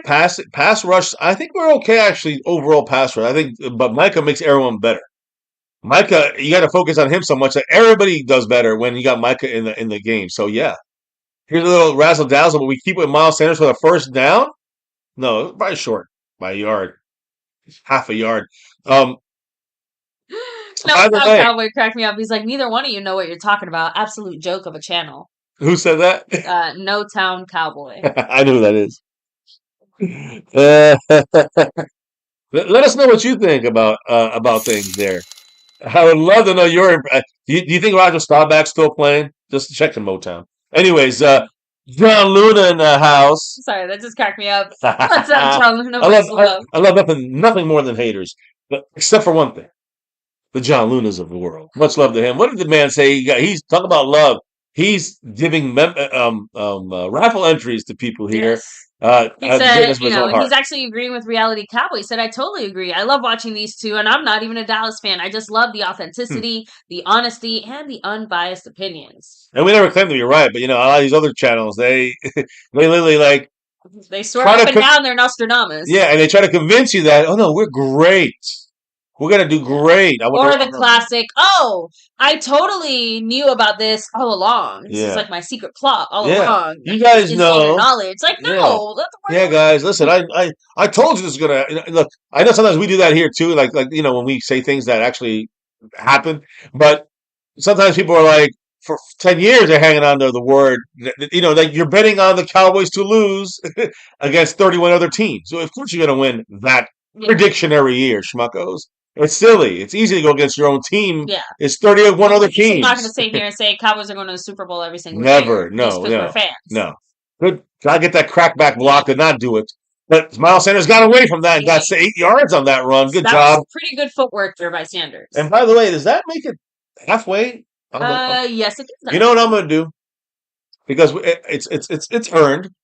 Even though it's not, doesn't, you know what I'm saying? Yeah. We're doing the shots. And that last one, by the way, is for Fuego. Oh, was it? Okay. That's what I was checking. So yeah, he added the comment out there. So who is it for? Raul Aguilar? Yeah. So thank you guys, and again, that is why we do this. It does suck that we're not able to do it as frequently as we used to back in the day. Streams, our MCF streams and stuff like that.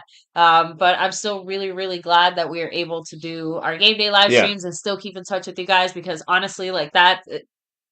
It's been the heart of this channel since day one, being able to sit here and basically just talk Cowboys with other people who understand what it's like to be a fan. Yes, it's not and we can appreciate how passionate we are. This is not the professional person's page. This is the fan page, and we do it realistically. Was it dropped or was that a bad pass? That was to the cropper. Yeah. From Milton on a third and one. Now they should stay. It's 4th and 1. Why not stay in there? We also have no aspirations to become like Cowboy media people either. Don't want that. And that's not to knock them, because they do a good job. And Milton just overthrew it by a hair.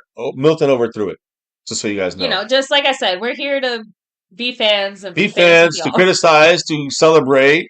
You know what I'm saying? To hope that things happen. When we're done with the whole prediction shit. Oh man, you guys crack me up. 4th and 1. We're saying the same thing. I'm like, you guys got pass. 4th and 1. Here we go. Are we just gonna run? We just run. Sanders does he get it? It's very close. At least he got to the line and stopped and went backwards. No, we got stopped. We got stopped. Fucking stupid fucking mark. We got again. It was a very predictable play. Like other virtual, like that aerial camera they're using now to mark the ball. Wait, they gave him the first. Where they mark him at, it's very close. Because to me, he did get stopped, but it looked like the ball kind of crossed the line. Let me see. I can't tell. I mean, where they put it, no, they didn't. Like, not even fucking close. No, I thought it was closer to the... Where are they marking it, though? Like, actually putting it... Yeah, look, it's in between. Halfway. Let me see where he got. This is going to be the view. Because he needs to get to that one, right? He needs to get... That's what I'm saying. It feels like he almost did. He did. Right? Like that... You got to do it. I challenge this one, because you got 2 challenges. Well, you use this challenge, but you don't get them... I mean, they're not moving the ball. If you lose 2, don't you lose... Well... I would challenge it. That's me. I'm not trying to like disparage anyone's religion or anything, but it does kind of look like the ref is praying over football. The way he's like kneeling and just has his hand on it, is like waiting on what to do. Just saying. Like, I'm the after dark. I said, no. Just anyways, what I'm gonna do is I'm gonna do a fucking shot. Okay. I'm gonna do a shot because we hit the halfway point of the goal. If we hit the whole goal, I'll do another shot. That's just a separate stuff. You guys want a shot? It's $10 for my ass. $20 for her ass, and she ain't taking too many. I'm just gonna let you know. She ain't even want to take one. I don't think. Exactly. That's why I'm happy. I'm like, go ahead. But I'm just letting them know. But I'm gonna take the shot because it is only, I want to make sure I get the halfway point, almost halftime shot. Although I will say this, we're not even halfway through this quarter. Yeah, it's we're literally 7.5 minutes left. Actually, we're literally exactly halfway through this quarter, I should say. So, yeah. Anyways, let me do this, baby. Hold on. Let me. I got an idea. So we'll do this without shaking up the whole screen. I'll do this, and then I will. It's okay. You can talk for a second. Go ahead. I'll be right back. Damn, you ruined my whole idea. I was going to replace you with the dog. It's right. It's okay. We'll do it next time. So yeah, so they are saying that is a turnover. Okay, so here it is. They're doing their whole little virtual measurement. They're saying that we're definitely short. Right, when they spotted it. But what about the replay? They didn't replay. They didn't. Not going to challenge it. All right. Remember, so Luis said it. We only get 1 challenge a half. Yeah. Well, we already used it. Okay, so 1 challenge. I thought it was 2. And if you lose two, you can't challenge. Okay, I'm not sure. As you can see, I shouldn't have showed us too much on there, but there is the Tito's back out the freezer. Nice and crispy and cold. The only way to do I used to just do it room temperature, but like I realized, Leonardo sniffing. Damn. Are you a fucking alcoholic dog? She started snot out her nose. Holy shit. Yeah, she enjoyed that a little too much. I was surprised. Okay. Anyway, here we go. Play action. First and 10. You got a lot of time. Cooper Rush. Pressure. Completion, 14 yards. So thank you to I'm gonna shout out the names too, the people that I'm gonna thank for making me do this shot. There you go, Dustin Roberts. What's up? Much love. Yeah, the defense is actually playing the better. Defense is showing a little something here. We like to see it, specifically, like you said, from guys that we know are going to be on the team, contributing to the team, doing things actively for the defense. Oh, splattered me. Dogs, there you go. Excuse me. No. It's all right. Disturbed her in her coziness. So let me see this play. Can we get a good play before I take this? There it is. Damone Clark. Good. And we got Sirocco in the mix too. Cheers. Thank you to the Lunatic, John Luna, and Skeptical Fan, and Dwayne Broussard with the membership side. But those three who are contributed to this first shot, I don't like it.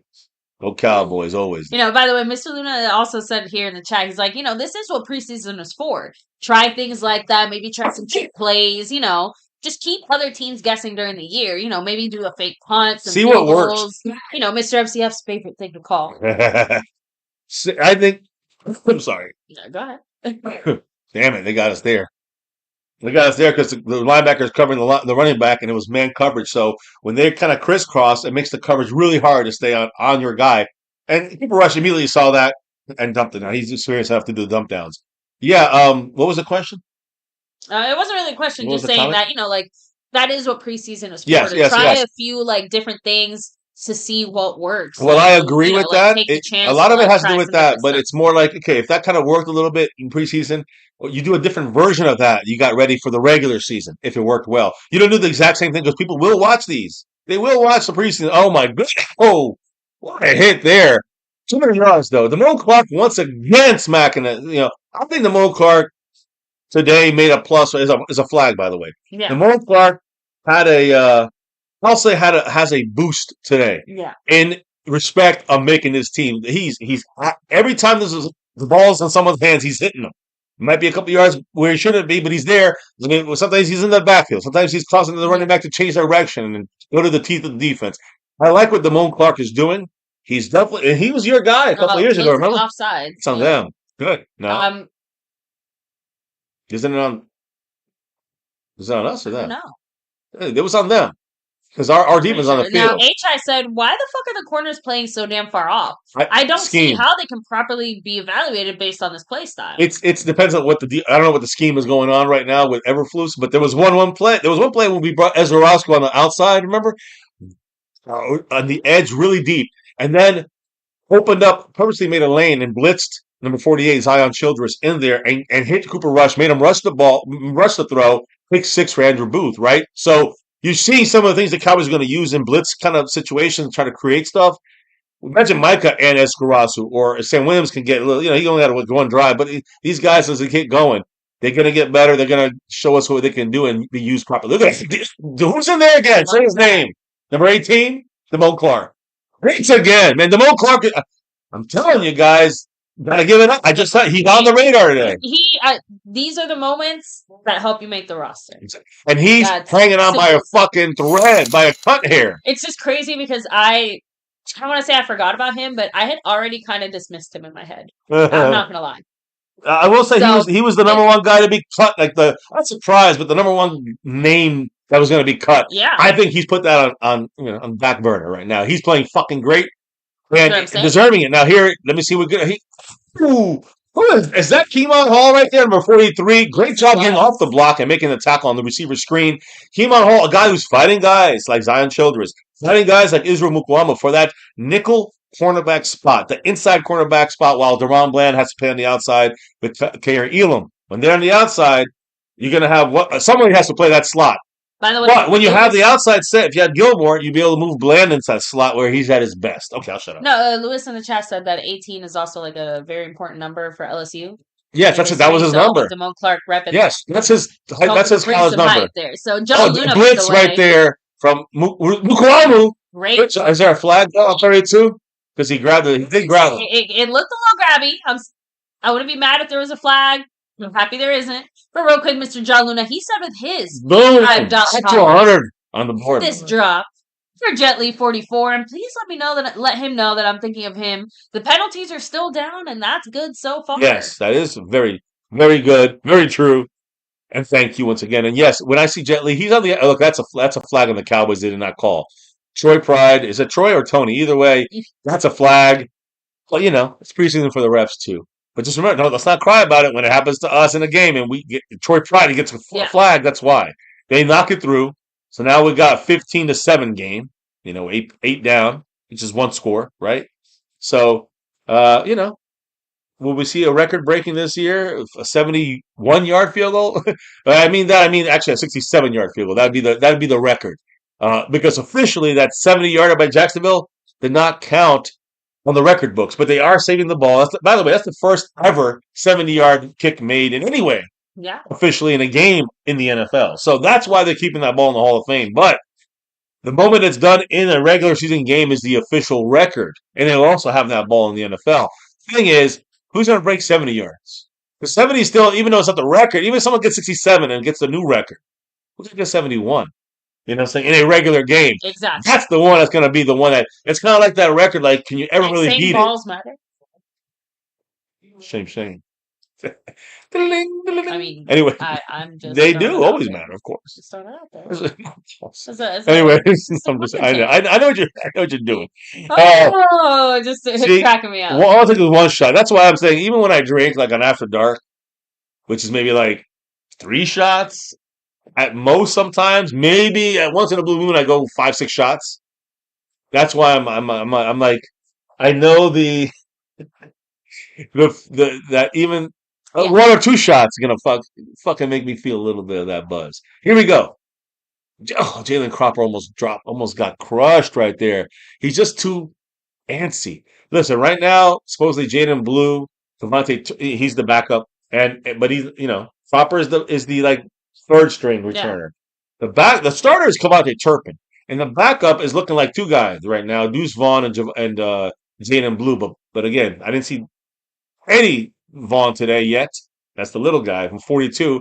And yeah, it looks like Maffa's the running back that's out there. At least I saw him in that last. I like Maffa, guys. Number 37. He had a great game last week. I know we also have number 21, which is this is actually Deuce Vaughn picking up a block. Touchdown. Touchdown. That's John Stevens, by the way, who's dropped a lot of passes, number 49. He got injured last year. I think he could be a good player, but last week he dropped like 3 passes. And in practice, he got that one. But look at this one. Watch his feet right there. Oh, I love it. Little man, 5'6". What is he? 7. I think he's 5. Yeah, 6. 5'6". Listen, guys, that's why Deuce Vaughn he's got to make this team. I don't know how people want him to make it. We got to use him right, and he got to be able to pass block. He got to be a 3-down guy. You can dump it down to him if you want. No, he's slinging it. Oh, see, I didn't like that. Yeah, you see how he like sidearmed that shit. And not just that, but it's funny. Come on, Milton. Usually we complain about our general offensive kind of mindset where we play it too safe. Yeah. But Deuce Vaughn actually would have been a good option there. Yeah, dump it down. You would have. You get 5 yards. Boom. Not just that, but on a first down. Yes, it's bonus yards.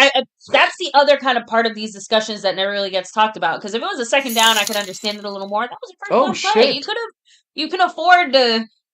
I don't want to say lose it, but you can afford to throw it to Deuce Vaughn there, and you would have picked up a solid 5-6 yards. But agree. Hey, is that Deuce Vaughn here? I think it was. I think it was. He got like 6 yards. We had a first down if he had dumped it down. You see, there's the yards he should have got. Is that Booker, by the way, still in the game? He is. Yeah. By the way, yes, it was Deuce Vaughn.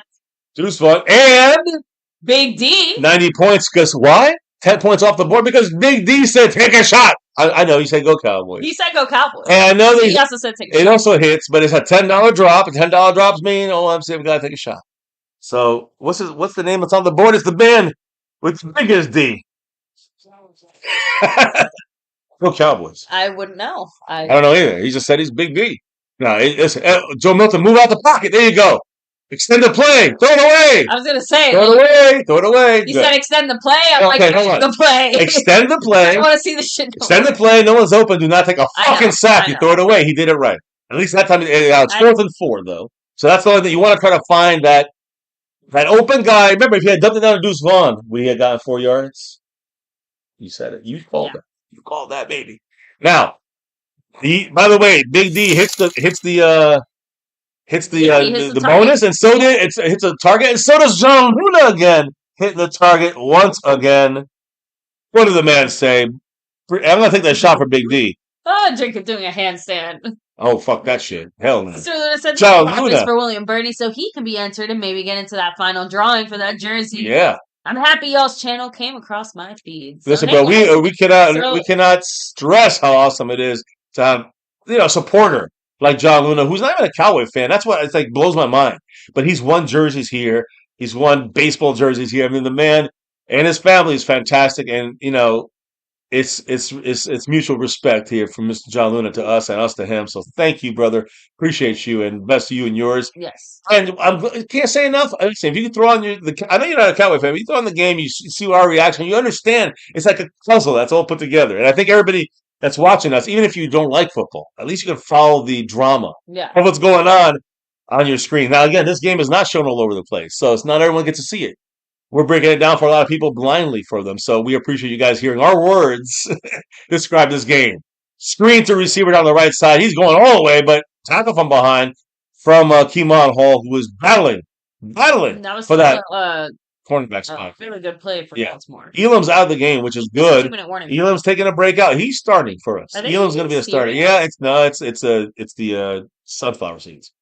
And Sam Williams, Elam, Marquise Bell, they're all out for the rest of the game, which is good. They're resting them. But Elam is a key. I was going to say. He played well, I think. I think Elam played well. He had one bad coverage. I think it was mainly more scheme than anything. Let me get back to business here and focus on things. John Luna, 95 points, the 5 on it. Bringing himself almost back up. Yeah. Big D, I know, good shot. And right now we're at 13 hits. We got 7 away from hitting the raffle. I always do try, just in case for those that want to maybe get in the second half. If we do hit the goal, I put it on there just to give others opportunities to also get on the board. So just keep that in mind.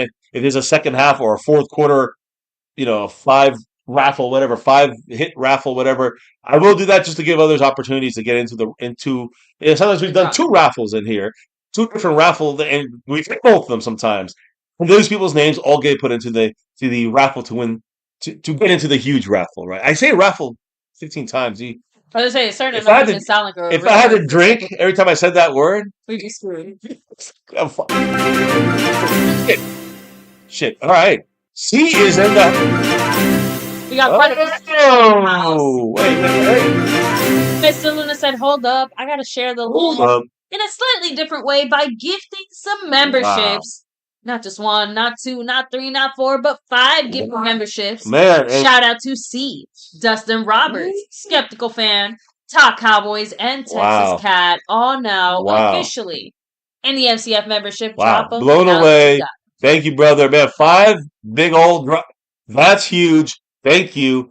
Man, John Luna, you're the man, brother. He is slowly doing a little takeover because Indian Boogie has 1 gifted membership, and now we have a new leader, baby. And again, if you do want to hop in John Luna, I did drop the info there in the chat.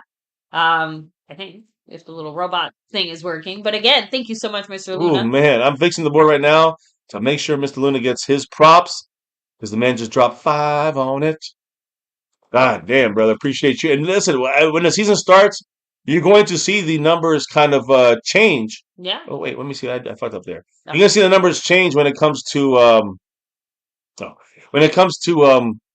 not numbers, I'm sorry. The emojis, they're going to be literally they're going to be 3 or 4 a week on our opponent's team. This is just preseason, so it's not that big of a deal. But when the season starts, that's just being in the membership. You're going to get all those emojis to use in the games when some fucking haters come here, drop it like it's hot. And we do that. We run them out of here. And we don't mind them. We like it. We like the banter. We like the back and forth banter. Anyways, I'm sorry. I know I fucking horrible with that was horrible English accent. I'll stop. I'll stop. In 3 shots, I'll be speaking great British. Anyways, let me put Indian Boogie here. and the end Boogie. And he's got one in second place, but John Luna got 5 on it. And he's in Sorry, first I know place. you can't see it, but the dog is like sleeping on me. Oh, Big D once again as Cooper Rush dumps it down. And we make a nice tackle, even though it's too many yards gained. Troy Pride with the 10. And they're on a 2-minute warning right now, but we got was it said that our safeties are or 2-minute way drill. too far back. They're 2-minute just, drill. or I mean, our corners are playing too far back. Yes, like, yes, they are. I don't they know. are. But I know where Big D is. What? I know Big Thank D's you, on baby. the board with Oh, okay. $10. Robert reception! Keemon Hall, baby! He's going to win himself that spot. Oh, What a play by Keemon Hall. Jumping across there. Watch this play, that's baby. 2 picks, by the way, guys. By the Cowboys, a pick 6 by Andrew Booth, who's also hanging on by a thread. Keemon Hall, he's challenging for a starting nickel cornerback, slot cornerback spot. What a play there. I love to see it. I'm going to address the drops in a minute, but first let's watch this. Watch this play, baby. Yeah, What a play. I missed it. What a play by Hall. Good awareness. And watch him jump this route here. Boom, zone, but he read it. Awareness. Jumped the route. Pick. He was touched. He fell down. He's down there. Because, again, remember, once he catches the ball there, it just fell in his arm. Great. I mean, but that's awareness. He's down because he touched him. He got up and tried to run, but it's down. He knows he was down. By the way, Big D, win another one. Thank you so much. Another shot. Go, my Cowboys family. We're going. I don't know where we're going. Thank you, Mr. Big D. Mr. Big D. That sounds very strange. It sounded so much worse after I said it. Thank you so much, Big D. Appreciate you. Still sounds We're definitely bringing the Big D here because look at that pass by him. Oh, interception in the end zone. He threw it to Mingo, Joe Milton, and Milton to Mingo into INT. Interception in the end zone, a minute 27. No reason for that. Okay. There's a reason for that shit. No reason for rushing that, but Milton wanted to go balls deep, and he got picked. God damn it! We had to see defense back on the field. That's what happens sometimes.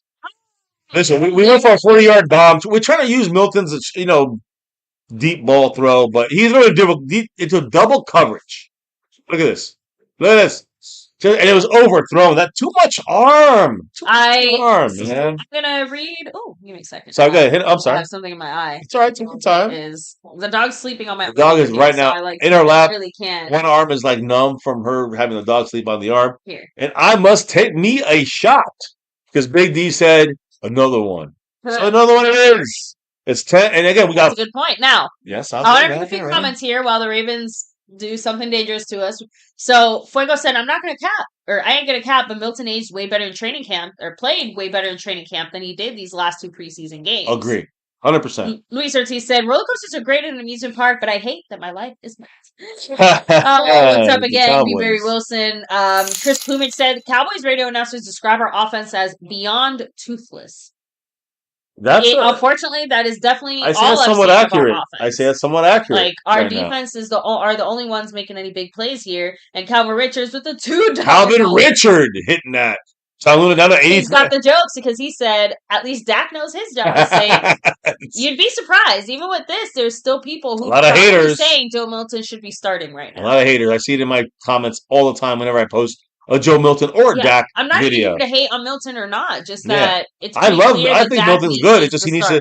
Dak is the starter, not just because he's better, but because he's being paid $60 fucking million. Yeah. Now Milton has potential. Let's not. Everybody wants Milton to be the starter, so they want to see him play like a starter. He's not going to play like a starter, but he has the. Imagine him playing with a full team of starters. Think about that for a second. Now against backups, he's overthrowing a little bit. He has a strong arm. He's got to be. He's still a backup. He's got to be developed still, so we take it down a notch. But the key is, I see a lot of potential with him.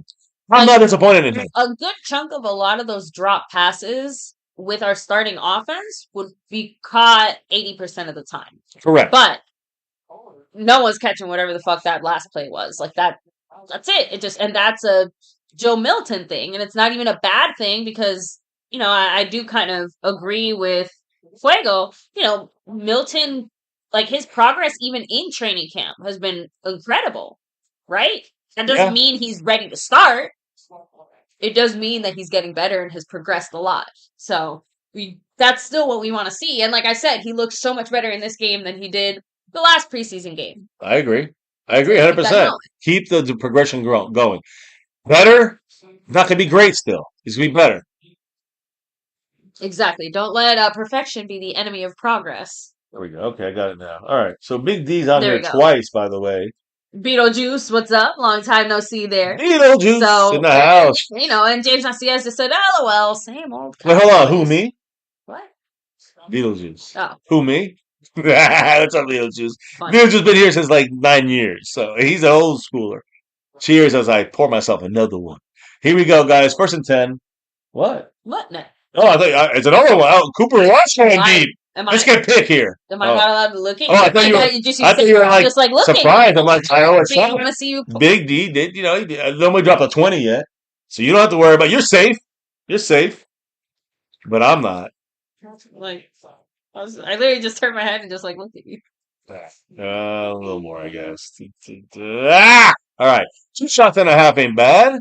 Okay, good. You know what the wife is made? You're gonna drop 20. Claiming the I would not want to take every single shot. Too bad. Thanks, baby. So sad. 2nd and 10. Let's go. 30 seconds. A little pressure on Cooper Rush. Dumps it down. Make the tackle. Nice job, Shamar.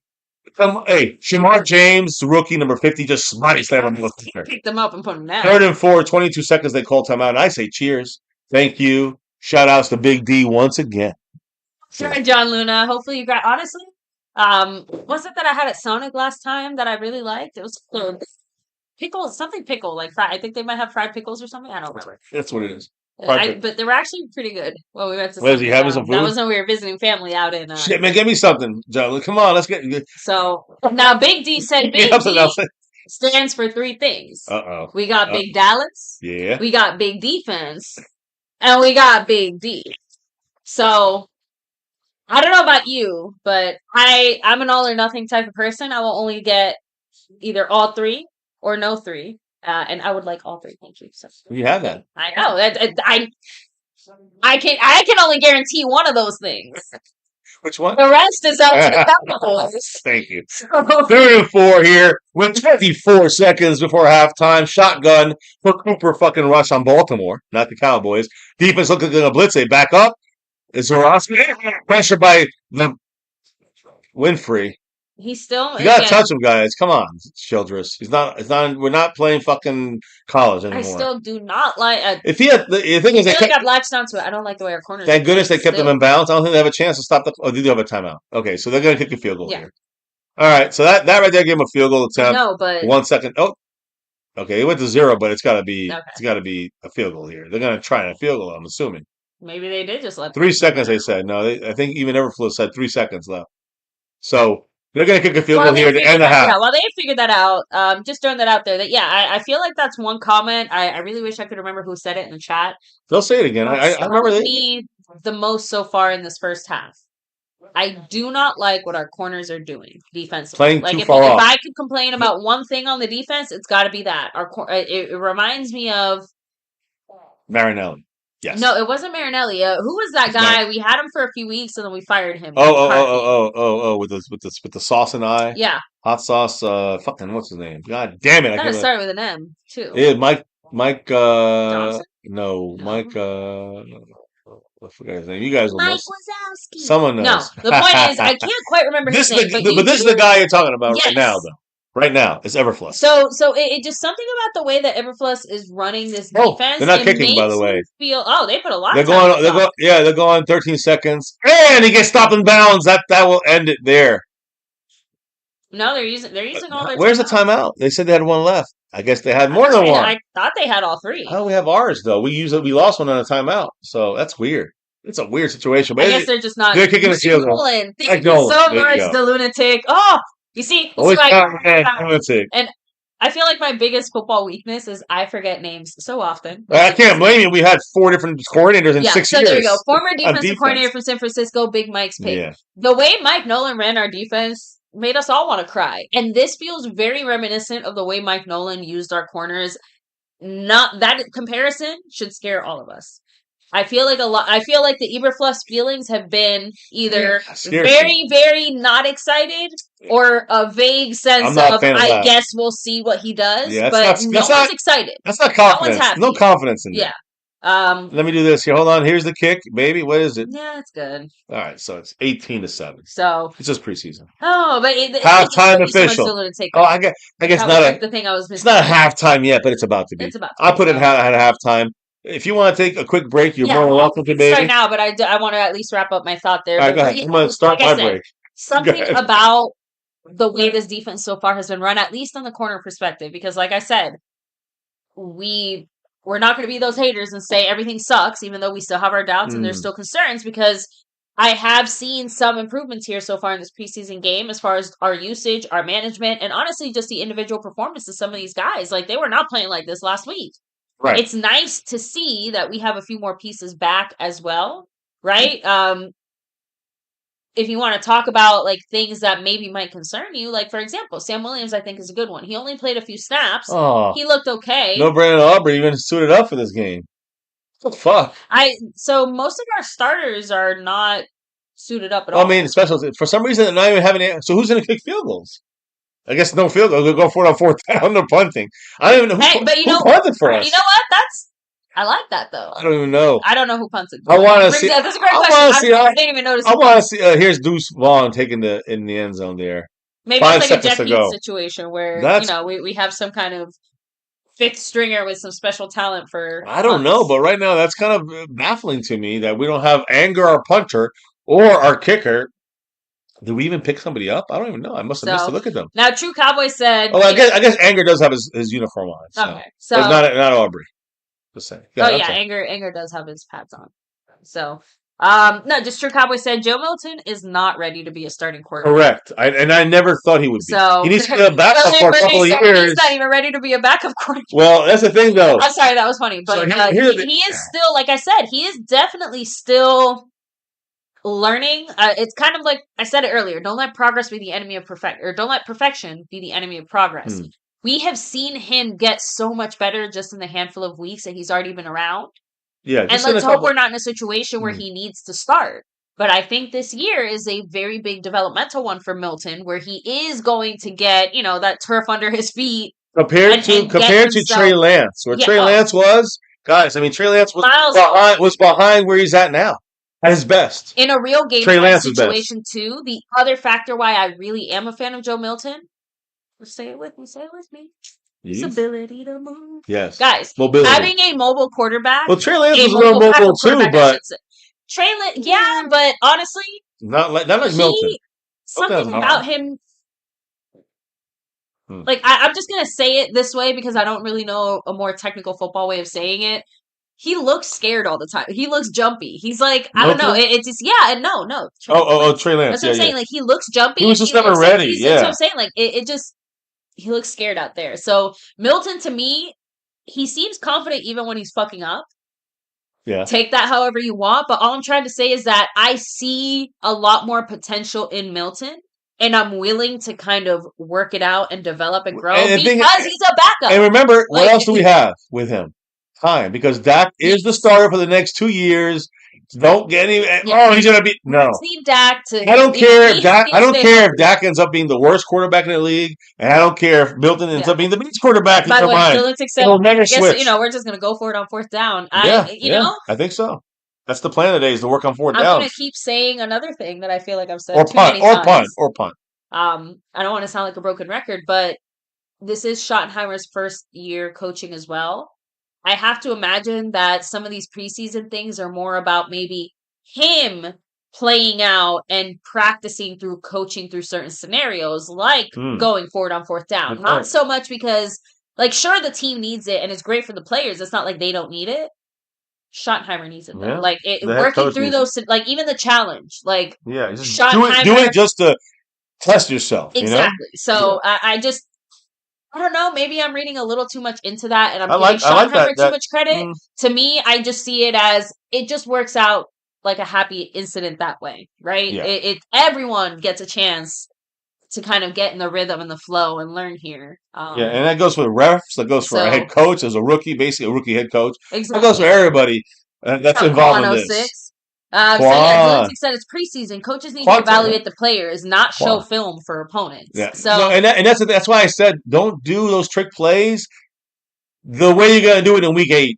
You know what I'm saying? You got to do a version of a trick play. That comes down to, again, a coaching thing. Yeah, So. a version of a trick play that you works in a preseason game, and then you use it in week 8 with a tweak. Yeah, so Luis That's how you do said, it. so that gives Iberflus info as to what he can do with who. Right. Because, like, I'm okay with the fact that we're assessing, but kind of going to what the lunatic said, like, don't give away how we make the sauce. Correct. So, don't give it all I'm away. going to go ahead and take my break before it's too late, because if not, I'll stay here talking, and then the third quarter comes.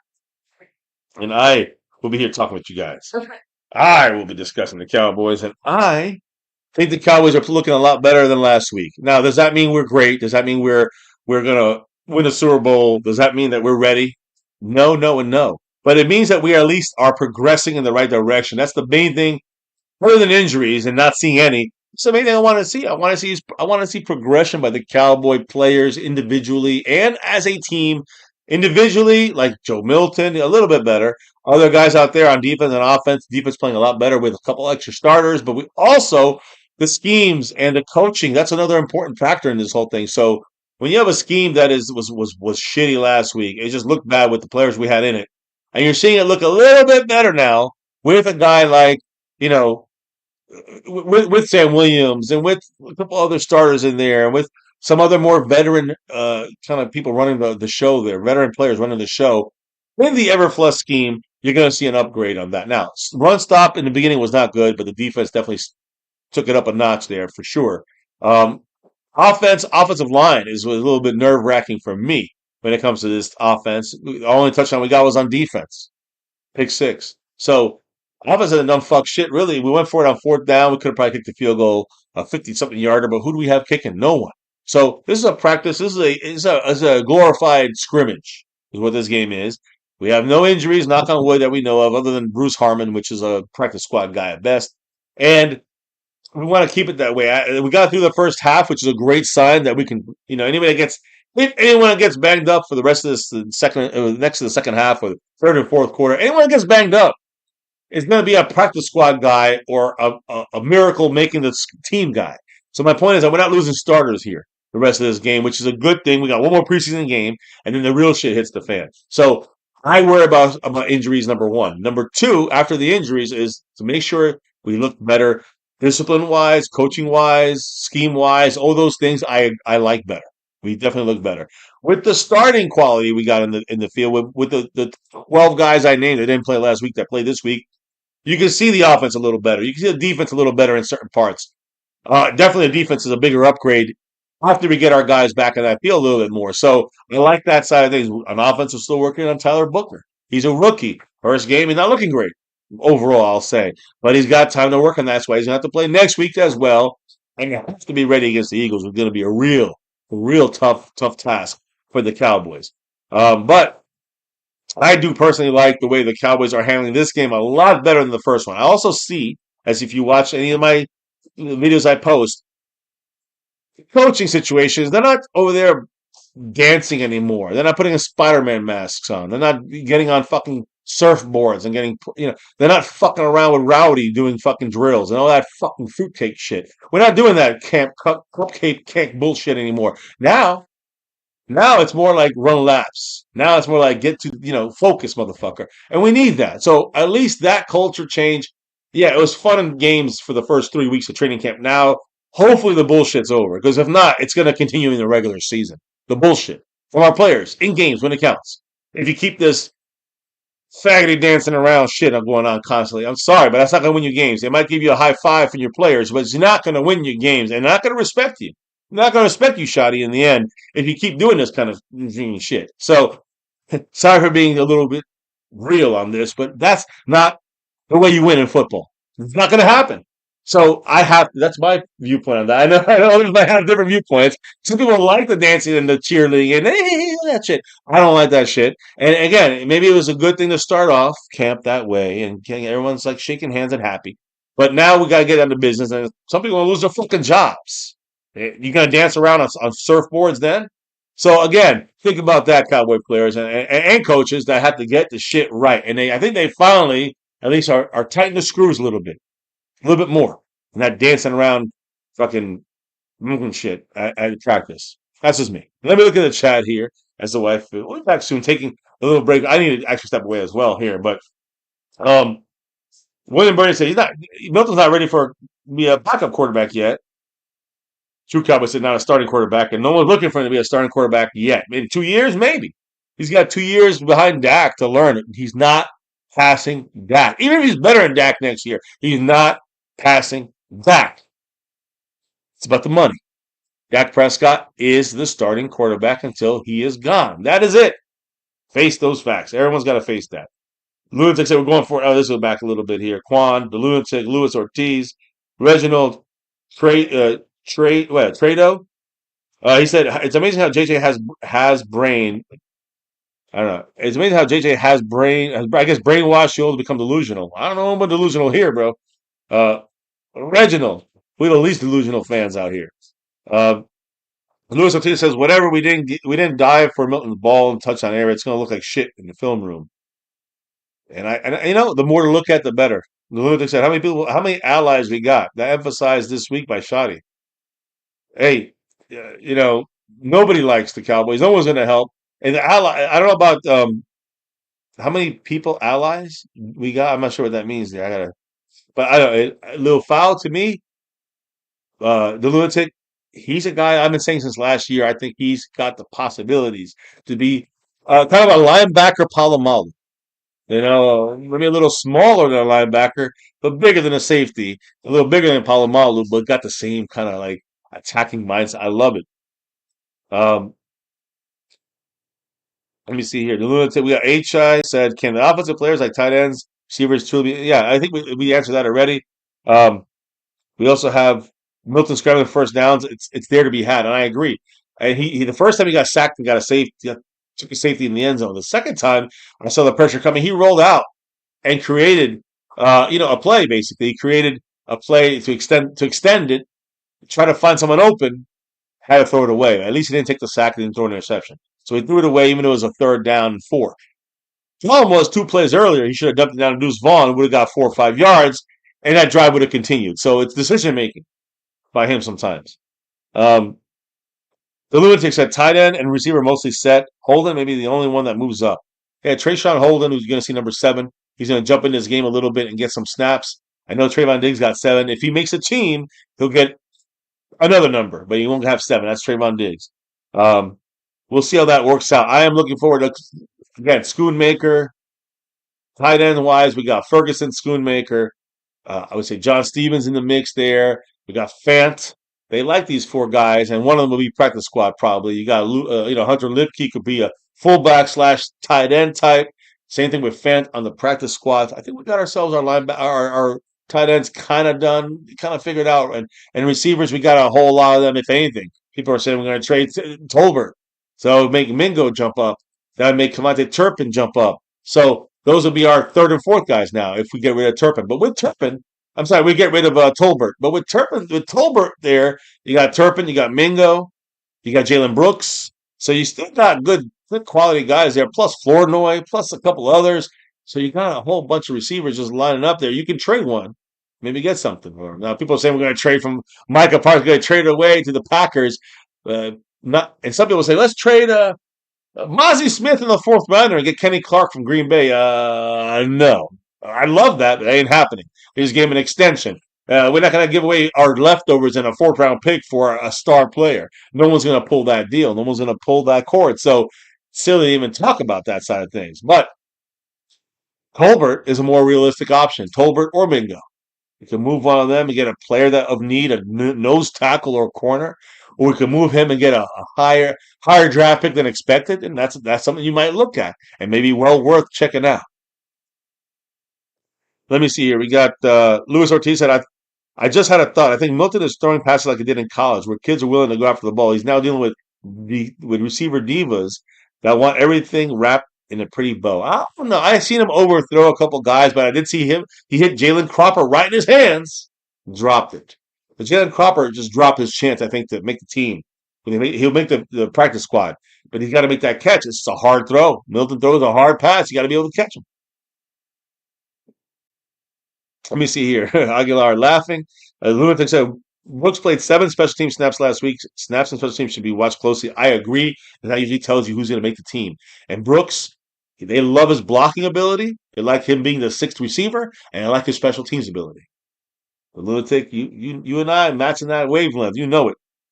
For football player, 100% for these. That will be the difference maker between someone like him and someone like Tolbert, who can't play special teams as far as coverage wise. You can do returns, can't do the coverage stuff. Yeah. Will other guys be able to step up and knock someone off like Brooks? I don't know. We'll have to wait and see. We'll have to wait and see. Third quarter is about to kick off here in a moment. I'm going to get my third quarter numbers up here. And I know we have 6 hits away from getting this thing done. Verifying that we got ourselves the raffle for everybody who's in this thing. Which right now we got 14 people. We're kicking off here third quarter, and the ball go out of bounds. Yes, it does. We get to the 35-yard line. Hell yeah! I was gonna take a break, it's all right. I'm gonna stay a little long. I'm trying to make it last. And I was about to eat on camera. I mean, I know I'm hungry too, but I'm sorry with the little G. I'm gonna hold it off till the end of the game. Then I'm gonna be feasting. So is that good? Yeah. All right. Yeah, there's like a bug in there. Okay. A piece of my chocolate fell. I'll wash it out in a The minute. chocolate theme. Anyways, maybe any words you want to say as the third quarter kicked It's off? gonna melt in the water, but no. And TJ Bass is the center right now. By the way, Deuce Vaughn running the ball for a 2-yard gain. Hit it up, baby. Hit it up. I don't Hit want us to up. jinx it, but like I said, I'm don't really give a shit about the score. Yeah. I'm much more satisfied with the way that this preseason game has gone so far. I like some of the progress that's been made. Listening. Just taking a little my break. No. Just go ahead. It just like I said, I maybe not like the thing to say considering we're about to stream the second half of this game, but Quick throw. this to outside. me here is more. Oh, just, Fournette just come kicked on. ahead. But it's about a 7-yard gain, so it's about 3rd and 3. Look, 3rd and 4. So to me, this part of the game is just more. Let's not have any injuries. But most of these guys playing here are like practice squad potentially. You know what I mean? So the impact is just a little bit different. TJ Bass at center, though. That's interesting. Like I said, at this point, I'm evaluating Schottenheimer and the coaching staff more than I am maybe some of the individual players. Good pickup by Deuce Vaughn there. Ooh, But throw him behind Mingo. Deuce Vaughn with a nice block. I want to say something, though. You know why they're doing? I realize why they're trying him out there so much. TJ Bass as backup center. Because Brock Hoffman is in the mix there for center. But you know who was the backup center before that almost all the time? Was Shipley. Shipley was our depth at center. One of our third guys there. So now back on the team. I think TJ Bass is going to be our third center if he can master. That's what they're looking at right now. Brock Hoffman's the backup to Cooper Beebe. And you got, Brock Hoffman, and then you got TJ Bass right now. No Dakota Shepley. We're punting, by the way. Delusic said in the second half of special teams plays, watch who's the personal defender on punts, the gunner, and the jammer. Because the one that played those spots have a leg up. I agree. Oh! No? And it's not good. No? I don't think so. I don't see a flag. I thought he was fine. I thought he was fair catch. I guess he didn't fair catch. He shouldn't hit him before he gets that ball, though. Are you allowed to do that? I guess you're allowed to hit him. I didn't think you're allowed. I guess he did not wait for a fair catch. Yeah. You can knock him out before he touched the ball? Damn. I don't know. Maybe it's just because I was finishing reading his comment, but the timing of that looked okay to me. Look, obviously the refs seem to agree because they didn't call it, but it does feel like something that has. It's not fair. What if the ball's falling down and he's trying to catch? You can't hit him until he touches the ball. That sounded weird. Like I said, I thought the timing there was a little bit closer, but that was a nice tackle, regardless of the timing of the hit. No, I agree. So yeah, I can appreciate easy when he's not looking at you. I'm cracking up in the chat just saying Mighty Mouse is playing. Yay, Mighty Mouse here to save the day. Deuce Vaughn. Luis Ortiz also said Milton does have a very strong pass, but Jerry Rice used to grip bricks for finger strength. So see Bass in that house. See Bass in the house. What's up? You saying sup, fam? I don't know how to feel about what we've been seeing all preseason. We've just been talking about it. Yeah. I mean, honestly, look, obviously, some not good, so great, some bad. some good. I was just saying overall, I just am glad that this game looks better and has been going better than the first preseason game, just from the things that matter perspective, right? Like Schottenheimer cleaned up some of those dumb coaching mistakes. All the penalties are obviously way down. We've only had, I think, one so far this game, maybe two. overall, even Joe Milton, like I said, he's not like he's obviously not going to just wake up and start playing like a starting quarterback, but he's not making the same fuck up mistakes that Right. he was Well, making in the first he's still not as part. good as we want him to see. He's still overthrowing, but Yeah. you can see he's a developmental quarterback, and I have no problem with him developing. He's definitely less nervous than he was last week. Some guys drop the ball, but he looked better in practice than he does in games, and that's supposed to be normal. He's the backup, but I think when you have starters with him, he'll look better. As far as everything else, I mean, you got to take it. Take it. The culture stuff is important to me, Yeah. and the way that the penalties were going and the schemes, it looks a lot better than last week. So going by last week to this week, there's a progression, an improvement. Are we there yet? Hell no. But we're improving some, and I'm seeing it coming together slowly. Is it Super Bowl? Probably, definitely not. But is it? Can it be something that kind of we hang with? It's going to depend on what some of these guys are going to do and who gets injured or not, Yeah. and how they develop in this part of the season and Yeah. into the season. By the way, so Fuego, when you get gifted a membership, it usually only lasts a month. 1 month, and you have to pick and it at up from least in there. the Yeah. gifted memberships that John Luna did earlier, your name wasn't one of them. Just throwing that out there. Like I Oh. triple checked and I went back, and it was C, Dustin Roberts, Skeptical Fan, Todd Cowboy, and Texas Cat. What he did do was enter you into the Raffle. jersey raffle. Yeah. That's what he Well, it's dropped your a name raffle into. I know to get you his know what I jersey mean. raffle. Yeah. Yes, yes. So, But yes, he so there you did. go. You're not gonna be on the. You're not gonna see yourself on the, as a member as a. in So the yeah, and membership. Seabass, yeah, Mr. John Luna, you're one of the lucky winners there. I think that's what I just been saying. So No, I don't think Seabass on the list yet. yeah, he wasn't he? Oh, wait, oh, yeah, that got a membership, maybe. Yeah, that's what I'm saying. Okay. He was one of the ones that Oh, won the late hit gifted there membership. So by Winfrey. Seabass, yes, you were one of the ones. So there you That, go. oh, that was last week though. That was not today. I don't think, was it? I can't see the first name, but I thought it was Seabass. No, it was just C. It was just It was C. C. Okay, Seabass so got it it a was couple weeks last ago. week. Yeah, I remember he got it gifted. But like I said, you can always upgrade. I know he likes to be in the effort dart in the over everything because you can get on the channel and just kind of say your part on things, your piece on things. So you know, we got to keep it the same across. So if you want to Second get rate here, on the by the channel, way. you want to speak, you want to be on here, audio, video, whatever, that's the way to do it. But season's kicking off here. Yeah. 2 weeks, 2.5 weeks. It's season's on. So, by the way, didn't get the chance to say it earlier. I do want to take a second here since you're kind of taking a little bit of your break right now.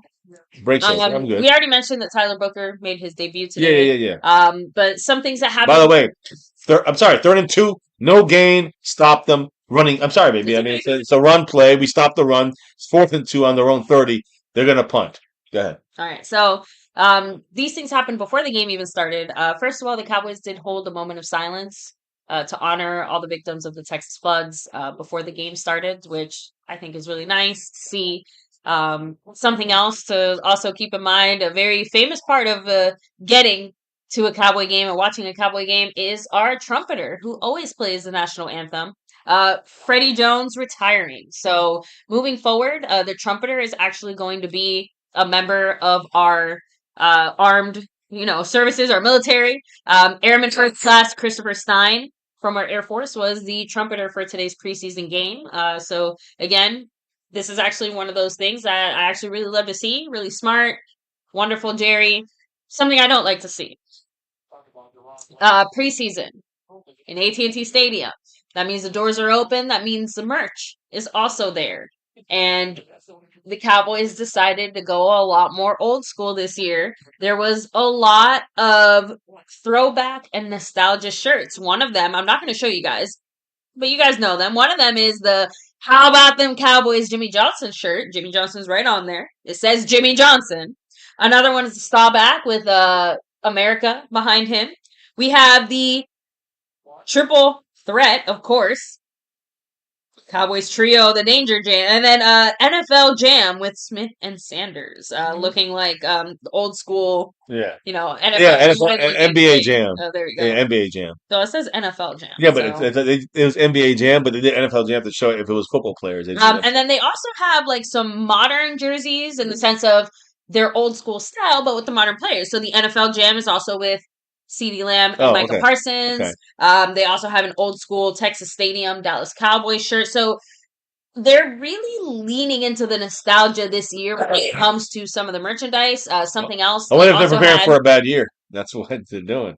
They certainly can't sell the future of this current team. So Even outside of that, though, jerseys made their debut, so we have officially the first sighting of overshown I'm zero surprised they can sell it jersey because I know that. officially there. Yeah, So I actually looked at the website. I couldn't see any. right. You Maybe can't it's just really get me, them, but but I they're did trash. see. Obviously, they're selling them in the stadium, so maybe it's like a preseason exclusive thing.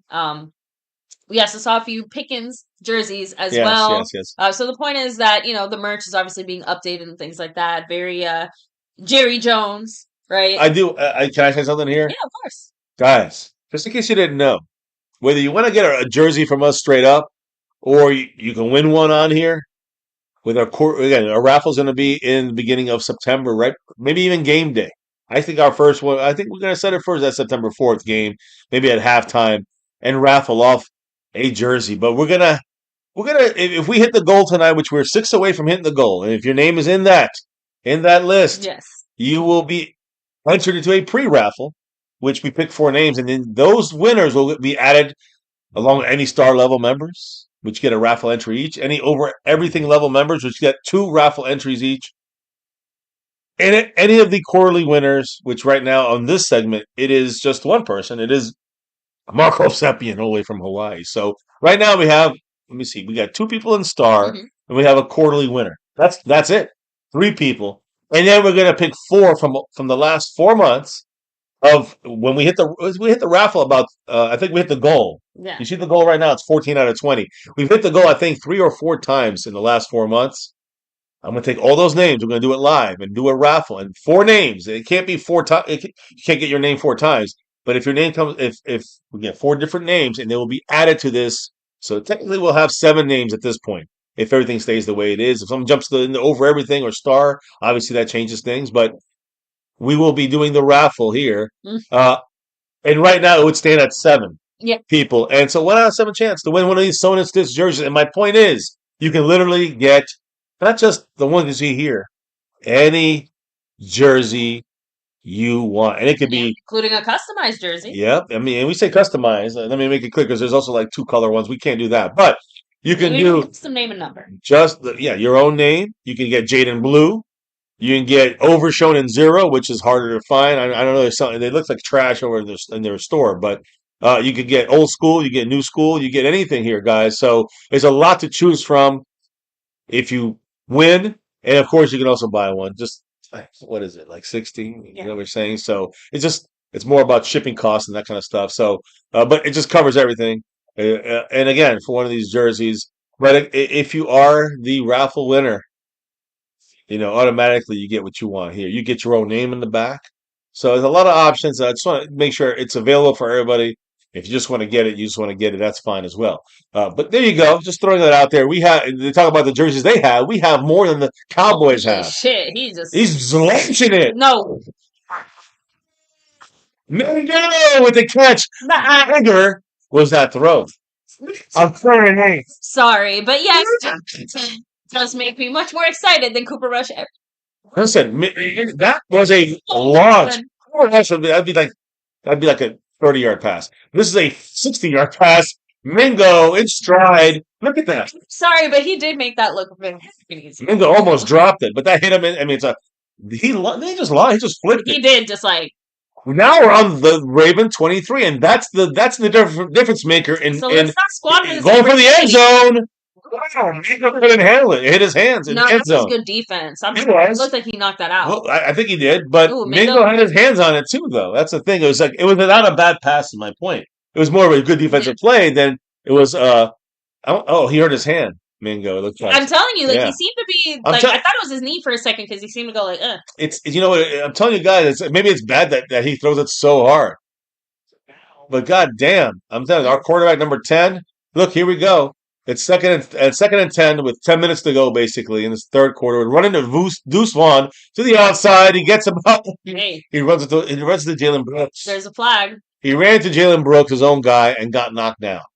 That's little man. I hope the flag's not on us. I hope not, but that's again. We can't. Oh shit, Mingo. He looks. I'm telling you, it's his knee. I don't know what's going on. He looks like he passed it's out. His knee. It might be right. I can't tell. He's limping a little bit. Right? Yeah, it's the right knee. Wow. Maybe ankle. Defense. Damn it. Damn, 19 holding. So, by the way, Seabass said, thank you, MCF and FCW, for honoring the flood victims. Yeah. I was one of them, and many of my folks in my community. God damn. Shit was rough and real out there, but we're moving day to day. Yeah, sorry to hear that. Damn, Seabass. First of all, wishing absolutely the best for you, your loved ones, your friends, your family, your whole community, because I don't know. Yes, I think something about these floods obviously hit all of us a lot to see something happen so destructive so quickly, and not just the lives lost, but all the damage to the community and everything that could have been done to maybe help something like that. So Agree. I'm glad to see that you guys are able to come together and take care of each other, and just one day at a time. Yeah. But like I said, that's why it was really nice for the Cowboys to honor them. And hopefully, I know that there was like a few NFL, I think one of the NFL fundraisers over the summer did go towards the flood victims. I could be wrong there though. But it would be nice to see them also like maybe honor them in some other ways. I have a feeling they're going to do some more, just because that's like their local community too. That's why I said like that's the type of shit you do want to see, So 3rd and 13 Toss here, there. unfortunately. 3rd and 13, Booker blocking, drops it down to 49. I mean, and we're about that's I'm guessing we're gonna go for it. I know we have no kicker. Earlier, we don't have a kicker. 4th and 4, 4th and 5. 4th and 5. So 4th and 5 with 8.5 minutes in the third quarter, and it looks like we're gonna kick. I mean, I'm assuming Anger can do it. We pick some. Do we? Oh shit, Aubrey. I guess Aubrey was suited up. Does he have pads on? I guess he does have pads. God, he don't even look like he has pads on. I would say those are like the skinniest pads I've ever seen. He looks, or maybe does he have just like bigger shoulders than we? I don't think so. Those are just. He just has maybe no shoulders. I don't know. So, it does look like it genuinely looks like he's just in his t-shirt, like not even a jersey, like just. Here we go. This is an easy one here. 36-yarder, and again, I expect them to make every single one of these, unless it's blocked by.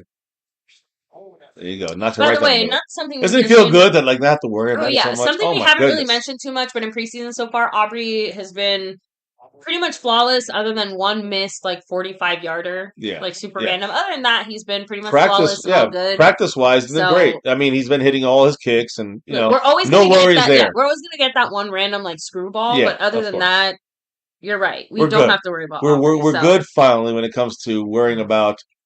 Damn, Seabass. Well, I hope the Cowboys are not another reason to add to your stress list there, at least. Yeah, I wouldn't put money on the non-stress part of from the Cowboys, because they will stress you out almost all the time. So, sorry, I remembered something that I read about the Giants that I think is Cowboy adjacent and relevant. So anything in the East is, and the reason I remembered is because this commercial they're showing like the training camp Hard Knocks thing. Buffalo Bills. Do you know why you will probably not see another draft Hard Knocks or any kind of filming around the draft process? Stuff? Yeah, because of what happened to the Giants. So the Giants got so embarrassed about what ended up being put out there. Yeah. Mainly Barkley going to the Eagles. It actually scared away every other NFL team.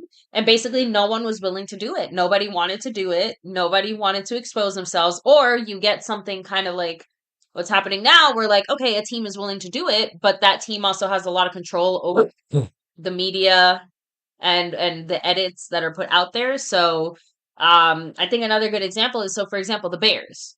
The Bears were so fucking boring because whoever made that decision, they didn't want any players to curse. They didn't want to show any kind of gameplay. They didn't want to show any kind of coaching insights. They basically just wanted you to watch them like run around. I don't know, talk about mowing their lawn. Wow. The Giants, to be fair, the Giants were actually extremely open, extremely just upfront, and the whole Saquon Barkley situation, even I have to admit, it had more to do with their fuck up with Daniel Jones than anything specifically Saquon Barkley related. Not Saquon's fault. It was more their move on letting go of Saquon. And that's the thing is that it just happened to be going to the Eagles is the killer too. There, like they won a Super Bowl. But that's what I'm saying. It feels very much just like the unsinkable Titanic type of moment. Like it, oopsie. The Titanic blew out one in a major way, and we showed everybody how we did it. Yeah, and everybody just heard us say that we had the unsinkable ship. Unfortunately, because of that exposure, pretty much every team just basically noped Stop. out and has no desire Yeah, to they don't expose want their to do that. process. One of the things that I think we've lost a lot, though, there Ooh, was fight, actually some fight, really fight. interesting things in that documentary. It's no fight. Yeah, I'm sorry. Documentary. I mean, yeah, it's a documentary. Yeah. There's some interesting things in the documentary, and the main thing to me was more. It was really cool to see GMs basically casually shooting the shit, talking about trading players and making moves and doing that type of stuff. Like Yeah. that's the most upfront, clear bit of the process I think we've ever seen. Even a bit of the Jaguar stuff that we got to see, like. Yeah, we've seen draft room stuff. Yeah, we've seen some stuff, but we actually got to see a little bit more of like their natural environment and the way it was. I Mhm. actually really enjoyed it from just like a football Yeah. perspective, I'm not with you on just that. I want to spy on my enemy's Yeah. perspective. Now back to the game here, changing pace, changing direction is the Ravens there. Cowboys get the tackle, and is that who is that? Okay, so 51 with the tackle there. And again, he's a practice squad. Hopeful for him, I guess. Yep. When it comes to what he's going to do, 51, I think he's the guy that came back. Ernest Brown is 51, who's going to hope to make the practice squad. He's not going to make the 53. A lot of these guys now we're at the who's going to make the not really the team. I guess Zion Childress is still a major player in the mix of who he's one of those bubble guys who went from like he's not making this team to like he may make this team Yeah. 48. So that's someone to keep watching. And so Tyrus Sweet, number 91 as well. I'd say those guys also rookie. Actually, still a lot of guys. Mukwamu 24. Yeah. You got Toya, who's number 93, a rookie. These guys are going to make the Cowboys team. So this is important still to watch. Yeah. There's still a handful of guys that are still fighting just to get on the practice squad and hoping them they're fighting on the practice squad. They're not going to make the 53. So let's see what happens here. Now, They're interviewing the newest yeah. leader of the Dallas Cowboy offensive line, Tyler Sweet. Oh, nice move. Who is that? Andrew Booth. Again, after he's a good game I too. will say he started bad. He had a couple bad plays, and then he's been kind of on top of it. He's been aware. He got that pick six. He missed one play. He was in great coverage, but it was a better throw by Yeah. Cooper Rush. And then he was also knocking down the ball here again, once again, knocking, being messing with the receiver and making sure he didn't catch the pass. He was right on top of that. So good job, Andrew Booth. Again, he's going up against third stringers. Remember that. Dumps it down there, gets the first down. More defense for us as number 47. And 47 would be Darius Harris. And if you're wondering, what's 47 going to do on this team? Nothing. He's going to be basically practice squad. If he makes this team, we're in trouble. So number 47, bad coverage there. You had Andrew Booth making a tackle there, but of course he's a cornerback, not on that coverage directly, making a tackle 12 yards down the field. If cornerback and safeties are making tackles, that's not good news for the team. That means the other guys aren't doing their jobs. Here's a running left. They get fucking 5 yards easy, and tackled by Andrew Booth again. He's doing whatever he can as a cornerback. I do have to admit he's involved in a lot. He's definitely in coverage doing well tonight. So Andrew Booth, I'd say when it comes to the depth, do you think Andrew Booth could be making a case to make the team? I already I don't want to say I already said this, but I mentioned we have to keep every single corner not just in mind, but every corner is in play in some capacity. So just because you're on the practice squad doesn't mean you're not going to get your time to shine, because our corner situation is so precarious that, we might be thankful that Andrew Booth made these handful of little moves in the preseason, because maybe that's the move that somehow keeps us, still in the game one day in a few weeks when somebody can't show up. And that's what I'm looking at our corners. You got Keemon Hall, Israel Mukwamu, Kalen Carson, Bruce Harmon, Zion Childress, C.J. Goodwin, he's getting some receiver snaps. C.J. Goodwin, by the way. He's more special teams. And our starters, which are Siobhan Rowe, Deron Bland, and of course injured Trayvon Diggs. Yeah. So that's our cornerbacks right there. A lot of spaces there. A first down for them. It was 3rd and 1. They got 3rd and half a yard. They got to run up the middle, basically quarterback sneak, first down, easy first down for the Ravens. Obviously, they like Cooper Rush. They bring in their third stringer there, Leary. He's now with 4:20 to go in the third quarter. He is their starter. The thing is here, I just don't see the Cowboys. It's not about winning or losing. But let's show some pride here. And then there are some players like number 50 as well, Shamar James, who is a rookie 5th-rounder. Cowboys always keep the rookies. Yeah. Always keep the rookies. So you know you're going to see these guys. To see some of the vets on the sideline, like just out, like Yeah, you just showed yeah. Smith just chatting it up. Yeah, well, another yeah. one of the offensive linemen, like just. Yeah. I like to see those little things. Well, like, let's see here. We got Houston on the outside. A little bit of pressure there from can't tell who. Ooh. Who was giving pressure? There's a 7 there. We got lucky there. Was it Darius Harris? That's the way he could make the practice squad. He's not gonna make the 57, 53, but 57 could make the practice squad. And there's 16 spots available there. Yeah, that's 47, Darius Harris. Good job from him on that play there. But again, he's beating a 3rd-string fullback or tight end, whatever that guy may be, Scott from the Ravens. So you got to always put that in consideration. He's not going to make the team, but he can maybe make a case he was last year as a practice squad type player. Shotgun here for the Ravens. 2nd and 10, 3:55, 3 minutes 55 seconds to go in the third. Little pressure there in the middle. They're going deep to the end zone corner. Oh my God! Yeah, almost caught. That seems a little too overthrown, but yeah, that was pride scary. way to go. Maybe I don't know. I'm sure the replay will probably show it, but. I feel like that was just more drop than anything. Number 32, Troy Pride. Yeah, that was just kind of more drop. Yeah, Troy Pride bragging about incompletion, but the goddamn guy was 3 yards off the player. I mean, that's not a good play there, Mr. 32, Troy Pride. I wouldn't be very prideful about that play. Now, Fuego thinks this is a time to bring out Will Greer and get him some snaps and get him some time. I think more in the 4th. I say give Milton one more drive, try to get the game. Milton will benefit more than anybody from being out there. Yeah, he needs to be out. We know Greer can do the 3rd string. Oh, that's an intercept. That could be a penalty. That was he got hit in the face. Yeah. Okay. So maybe not lazy by McGuam. It looks like Harris. Of course, Harris after a good play, then gets another good play, right? But getting pressure, and then hits him in the fucking face with his hands. Can't do that. So now it's 15 yards on an automatic 1st down. Yeah, that's unfortunate. God damn it. What kind of shit is that? By the way, YouTube said we can curse all we want now, so fuck that shit. Oh. It is right. I mean, I called it right away. No, I can't. No, I'm just saying that we can't bitch about. Oh, the referees are fucking. No, that's a fucking. He got hit in the fucking face. Hands. I don't care if he was pushed. You can't do that. You got to avoid the face no matter what. Damn it! Helmet to helmet as well. Oh, fucker. That was helmet to helmet. He put his head down and just blasted his face. You just can't. Wait, that doesn't sound good. You can't do that shit. Just can't do that. You got to be smarter about that. I mean, you just got to hit him and lay off. You know what I'm saying? Like with your chest or something. You cannot ram your head down into his freaking head. No. 1st and 10. 1st and 10 from the 18. They run left.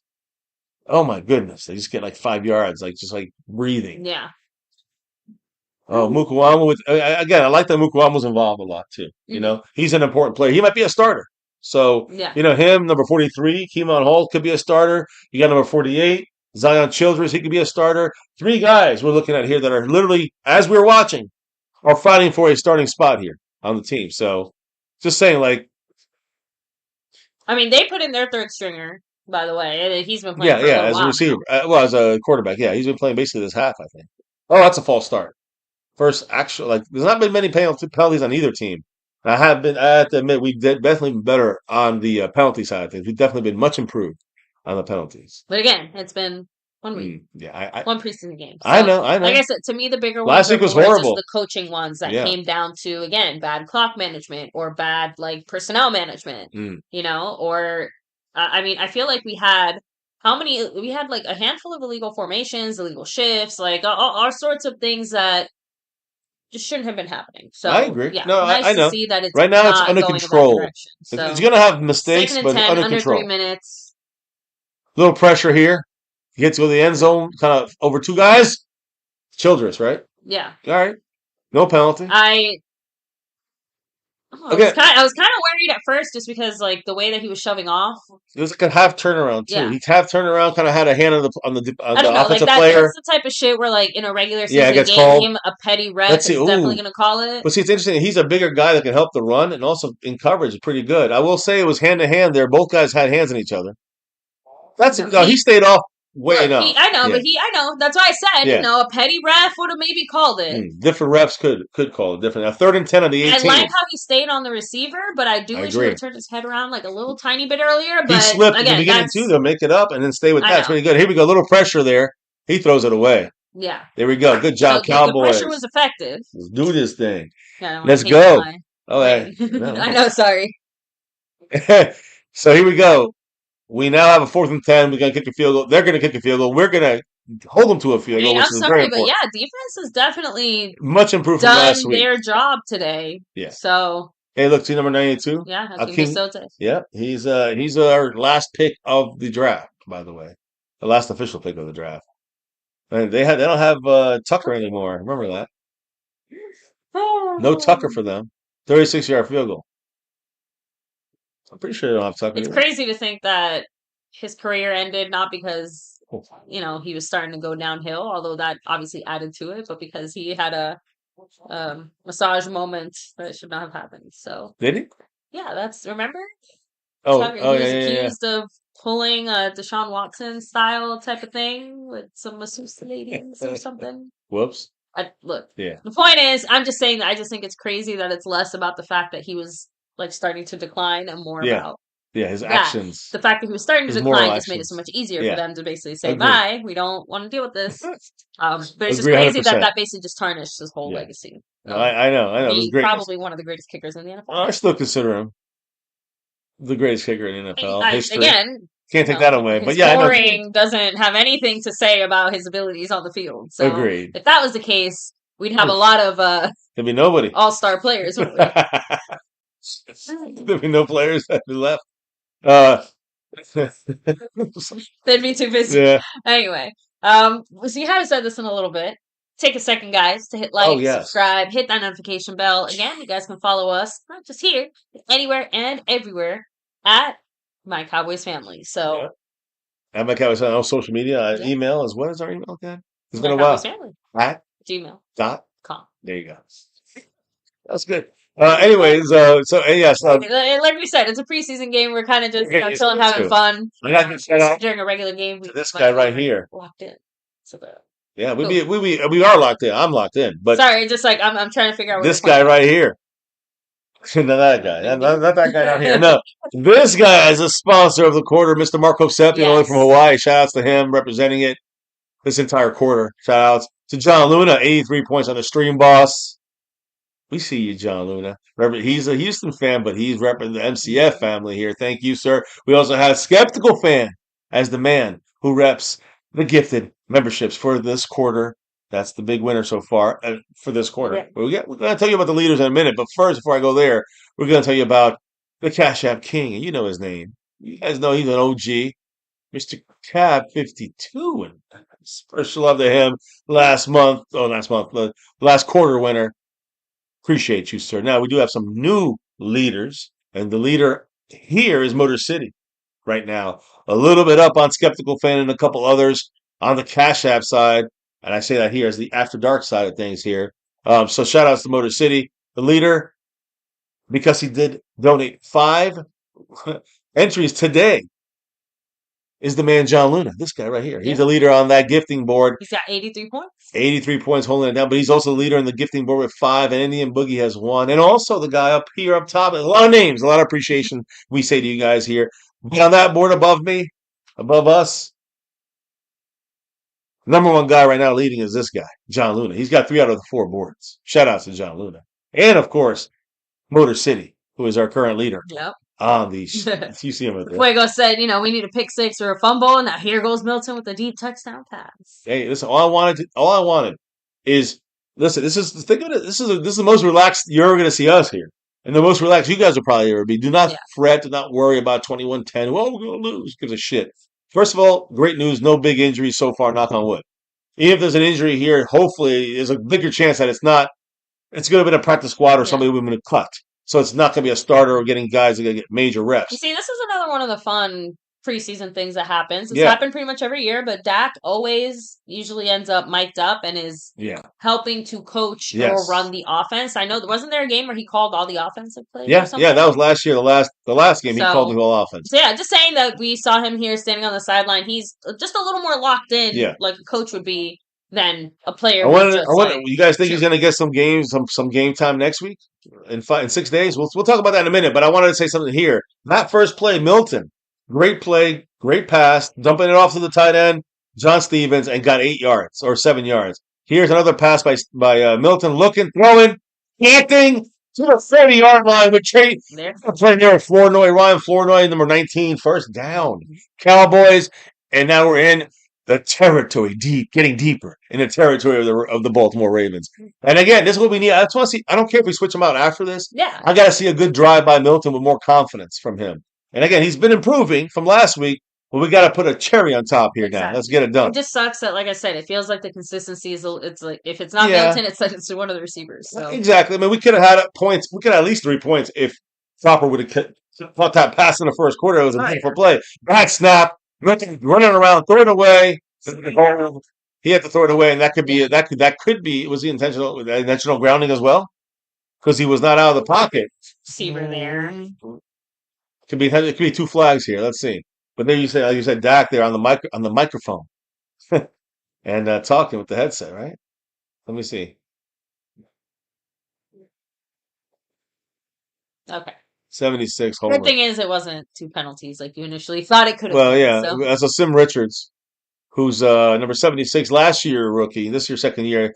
He's looked good. Damn. It was a bad. Did he I just didn't drop realize. it? Yeah, Milton. Oh. It was a low snap. Okay. So it hit the ground. Milton. Okay, so Ooh, he got hit in the head. it makes a little more sense why Milton. That was actually pretty good. Well done by Milton to recover from that and try to make the best of it and at least get the ball thrown away. Bigger issue is TJ Bass is snapping the ball as that third string center. That's an important little factor there, because that's something that to keep in mind. with no Shepley, that's our third stringer, TJ Bass, who's our snap guard. was low too. Not good either. Step up in the pocket, baby. Let's run it. First and 20, he's going to run. He could have got more yards if he had more of a run ability. But okay. 5-6 yards there is a fucking flag, though. Again, this is, as we say, there's no flags. Another hold. Flags get thrown out there because we get our shittier offensive linemen out there. Fuck. Come on, baby. Let's go. What the fuck? We can't get one good play here and keep defensive pass interference, automatic first down. There we go. Automatic first down, illegal contact, which is 5 yards. It's a 5-yard penalty. It's not where it happened, but it's an automatic first down, which is more important. So, I don't know why it's saying first and 20. They got their numbers fucked up. Earlier they were saying first and goal. We were like on our own, like 27-yard line. Okay, so they fixed it out of first and 10. Okay, that's what I'm saying. There you go. So again, illegal contact. That was one of the guys Milton wanted to throw to, which is up there. What is it? Number 6. What's his name? Shit, I know he's You almost said Donovan Wilson. No. I know, that's a joke. That's the joke. What's his name? Why can't I remember? Oh, there. Come on, keep fighting. Oh, Josh Kelly. You got it? Who is that? Is that Maffa? Yes. I like Phil Maffa. Phil Maffa is like a kind of, again, you guys had said he's it. He's still done so far the best. Like even that run, that was the most pick. Running back run I've seen. 7th round pick, 239th overall. So I'm just saying, like, he was a late 7th round pick. Maffa is more of a short yardage guy, but the Cowboys are seeing what he can do maybe outside of that. And I think, giving him a bigger role here for basically the end of the third, now entering the fourth quarter. 2nd and 2, again, one more play from Maffa. He runs. Ooh, he gets a yard. Stopped. 3rd and 1 as we head into the fourth. Let me fix it here on the screen. Entering that fourth quarter. Let's go. There we go. So, I mean, oh shit. This is the kind of quiet, chill part of the stream. No, listen. This is I wonder. Do you think Cowboys would take out Milton? I think they leave him in, right? He finishes drive. Finishes drive. Yeah, it would be dumb not to. You kind of asked earlier, though. Is there any chance that we see Dak actually playing a preseason game? I'm going to be honest.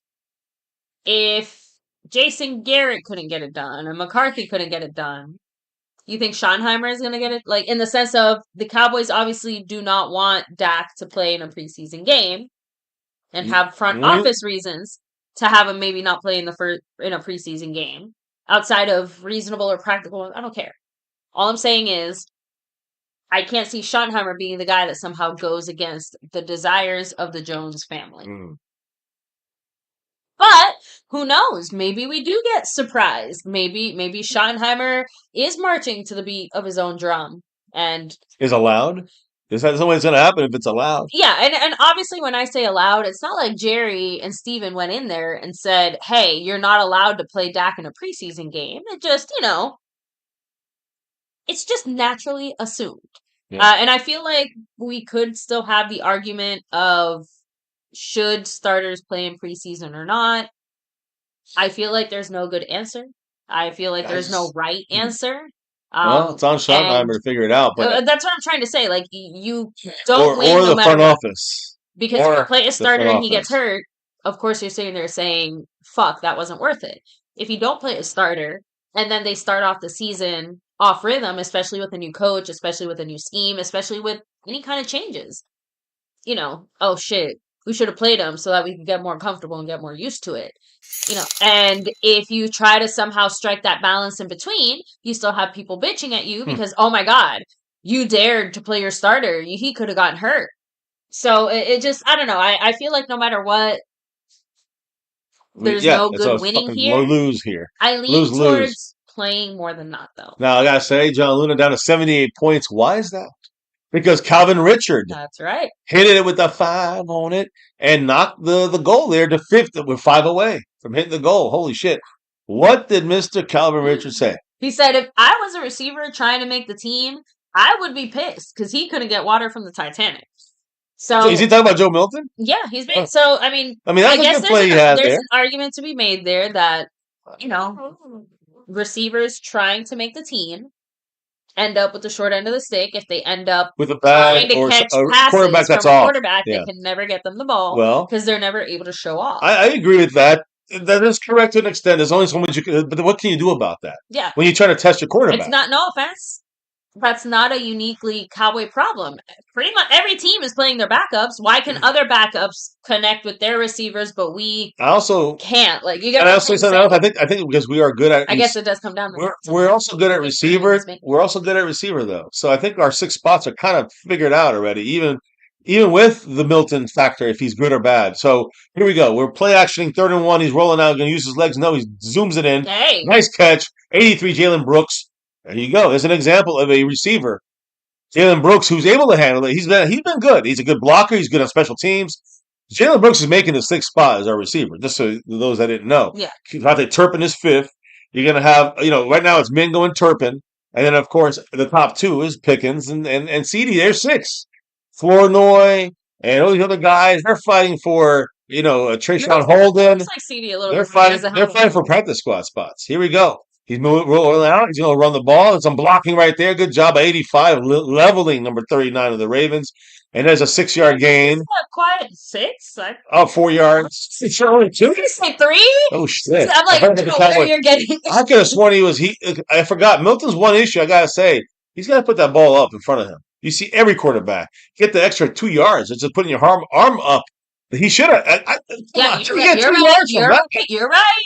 That's going to be a 2nd and 8. That looks like 2nd and 6. You see, that's funny because I didn't even realize that he wasn't kind of holding the ball out. But that's crazy. You just naturally assume you got to do that. Holding the ball out. That's the rookie. That's still a 2nd year factor. He's leveling it up. Oh my goodness! Did not throw it too high enough. Benson, is that not a holding the way the 27? No, because it was underthrown. Okay. And so they both kind of handsied each other a little bit.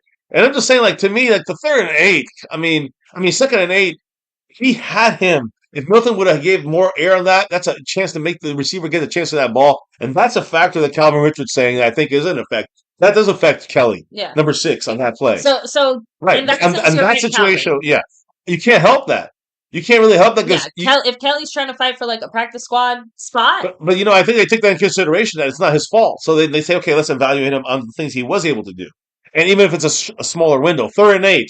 Some pressure there. He's trying to get out of it. He takes a sack. Yeah, he goes down. Now, this would be a 47-yard field goal. You make it an 8-point game. I mean, you're not going to go for it. It'd be stupid. So I'm assuming you're kicking a field goal here if you're the Cowboys. It'd be silly to kick a field goal. But again, another drive stopped. And a lot of that is stupid. It's a little bit tweak of here. Milton sticking your arm out to get an extra couple of yards changes the whole down and distance on 2nd down. You're setting yourself up for something great right there for a 2nd and 6, 2nd and 8. It's a That makes huge sense. thing, and those are the things that he has to learn and get better at. Now, if kicking a field goal here, what is it, like 30, 47 yards, something like that? Down the fucking middle. We love to see that. I mean, you can't ever, never hurts to kick field goals and to get practice on that. Because you know what? I'm gonna be real. We're gonna see a lot of that shit. You know, Instead of field goals. so obviously, 13. fantasy football time is, Boom. fantasy football season is Dominate. also upon us. Yes. The only thing I have said is Brandon Aubrey should be your Secure. kicker. Yeah. I'm just saying, Number one I've had kicker. 3 different, like, quick little casual conversations about fantasy football. All I've said is Brandon Aubrey should be your kicker. Because let me tell you what the Cowboys offense is not going to do this Yeah. year. Score too many touchdowns.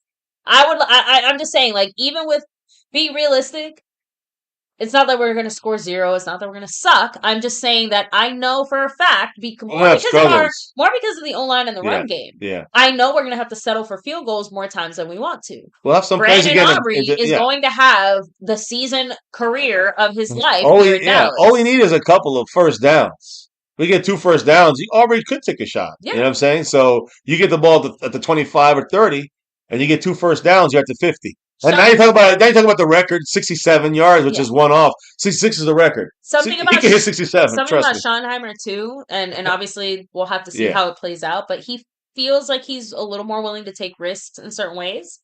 And when you have someone like Brandon Aubrey, especially if you're in a tight situation, You I need feel points like on the I board. could see him going for it more in a few of those cases where we saw McCarthy did play it a little more safe. I agree. So, Yeah, and when we'll see. by that I do mean consistently, right? Like if we're in a situation where Brandon Aubrey can kick us a 50 to 55 yarder, Oh, that's easy. right? Make.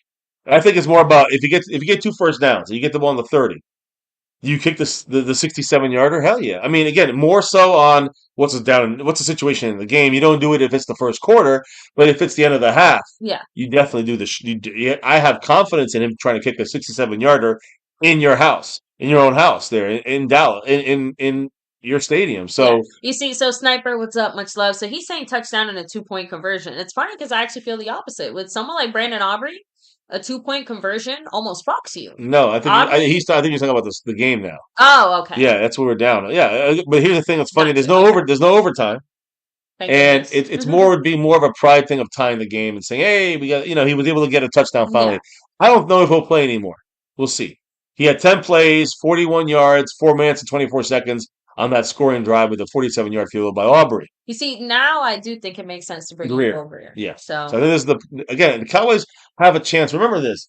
They're still evaluating these receivers, and they're going to evaluate them in the rest of this fourth quarter if they put Will Greer in and if he connects better or whatever. And they're also going to do that for the next game. They probably have him for the whole half. Corner kick there to the 10, takes it out. They got a big seam there. He's going. If he gets out of this, he's gone. Troy Pride gets the tackle there at the 48-yard line of their own 48, but they're basically at midfield. yeah. Not a good start there for the Cowboy defense to have to fix that shit that happened. That sucked.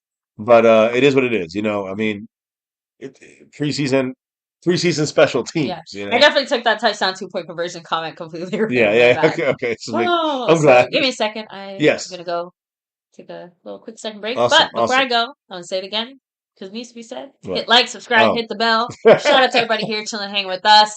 By the way, shout out to Mr. John Luna. He's got 78 Yes. points on the board. The sponsor of the quarter, Mr. Hosepian. Mahalo, Yes. Mark. Cap52, the Cash App King, and Skeptical Fan always. Staying skeptical Yeah. is MCF's gifting membership chain. Yes, So, yes. And by the way, first down for the Ravens on that run, unfortunately, CD Lamb gets interviewed. I wanted to stress also the fact that right now we are 5 away from hitting the actual goal. It's not set yet. So right now, if in the fourth quarter we get, what is it, 5 teals, 5 green, whatever that is, 5 of those green ones, then everybody who's dropped or John Luna has dropped for and donated for, he gets in the mix and into the raffle. Try to get one of these eventually. We'll see what happens. Of your choice, literally any, and it's not just football. It's not just the Cowboys. It could be any team in the NFL. It could be any sport. That's pretty like any of the 5, maybe even most soccer jerseys, and hockey, baseball, football, basketball, college, a lot of college type of stuff. So just let us know any name, any number, anything. So that's for those winners. And then, um, we'll see how that goes on that side of things. I'm sorry, I'm seeing the Cowboys getting back in the field here, 2nd and 7 for the Ravens. So a little rush there, but again, they didn't get the first. He actually could have rolled and got the first. Now it's 3rd and 1, but he literally just laid there. Again, this is the young guys. You see the younger guys in the fourth quarter that are like undrafted or rookies.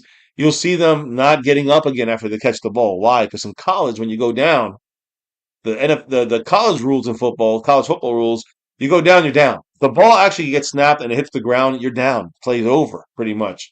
If you're holding the ball and you make the catch and you go down, you're down. You don't have to be touched. You don't have to be, tackled. So in a lot of these players come back again. They got the first there, but a lot of these younger guys come in, and you'll see it all the time in preseason, and sometimes even in the regular season. Players catching the ball, falling down, and getting up. And I've seen them drop the ball and walk away.